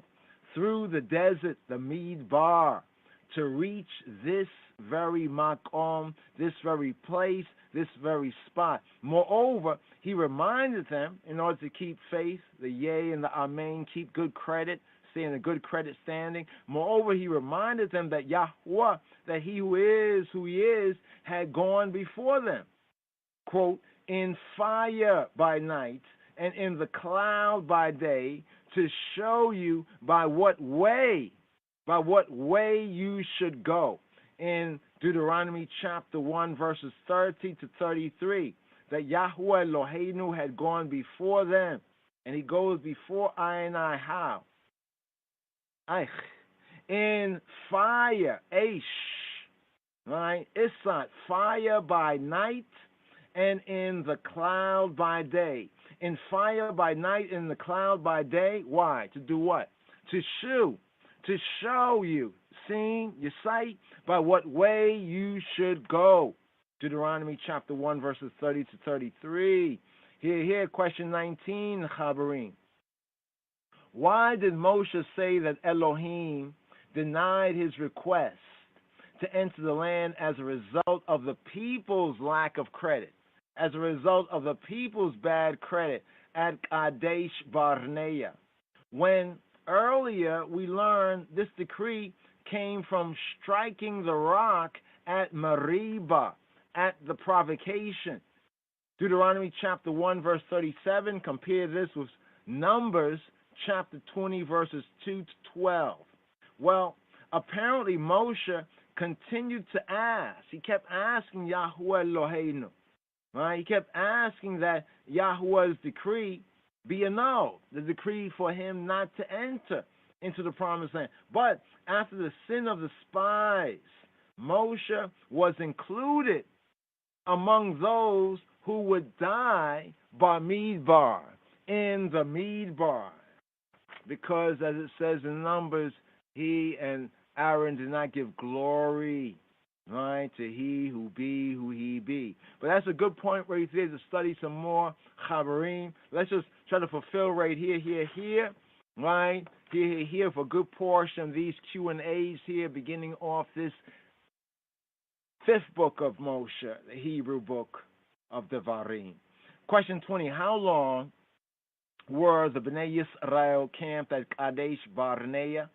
According to Deuteronomy chapter 1, verse 46. Kadesh Barnea, interesting name, Chabarim, take note, study the meaning of the name, became the site of Yisrael's Galut.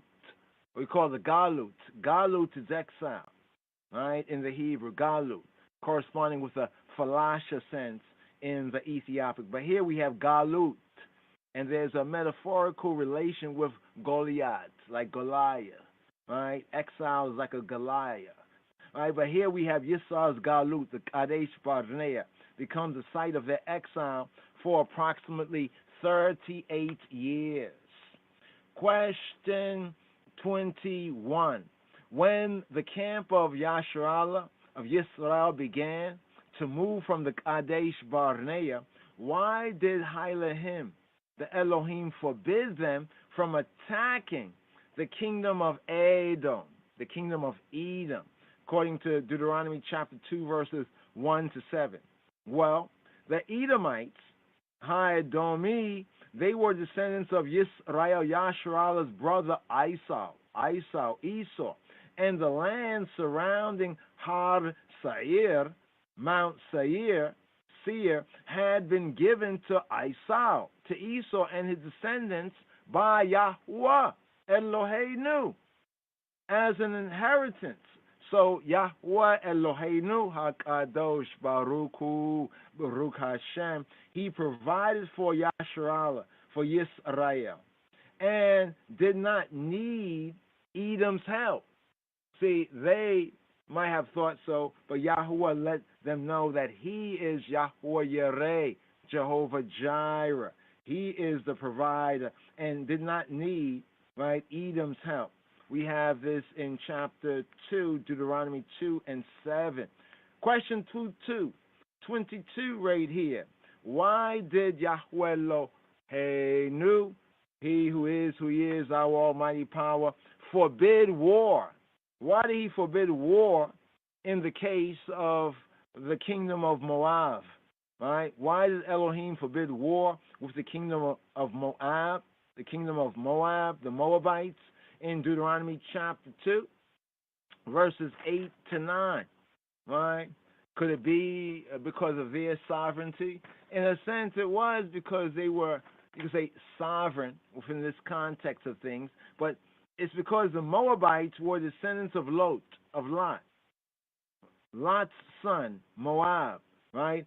From his oldest daughter, Moab, or Moab, right? Moab, it means from, one who is from. It actually means not just from, but one who is.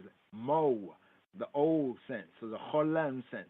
Moab means one who is from the father, who were given, the Moabites were given the land of Ar, right? The land of Ar, an inheritance, and from whom Ruth, the great-grandmother of King David, of Dawid HaMelech, would come forward. Now, there's a few other questions right here, and there's some discussion topics as well. Chabarim. But right here, just a pause for a cause right here. We just dealt with 22, right, of the 30 questions, and we have 6 discussion topics right here for this 44th sabbatical study for this Shabbat Strong, for Shabbat HaDvarim, for the Sabbath of the words, also corresponding with the Shabbat Chazon, with the Sabbath of the vision, and also connecting here in the region for the season with the Tisha B'Av. Very, very important, the Tisha B'Av in this season, this time. But the pause for the cause, and to have a Rhema tune. On that last one right there, the Rhema tune, the next to last one, the 21st one, Yahweh Yireh, Jehovah Jireh. A good Rhema tune. We're getting good tunes right there. But right here, there's a pause for the cause right here, Yahweh Yireh. Right? He who he be, will see to it, Yireh. Right? Yireh. He will see to it, and in the sense of seeing to it, he will provide. Yahweh, Yah will provide. Yes, I, Rastafari. Shalom, Chabarim. Shalom. Shavua Tov. A good Shavua. Chazak. Chizku ba'Adoneinu. U'ba'oz Gevrato.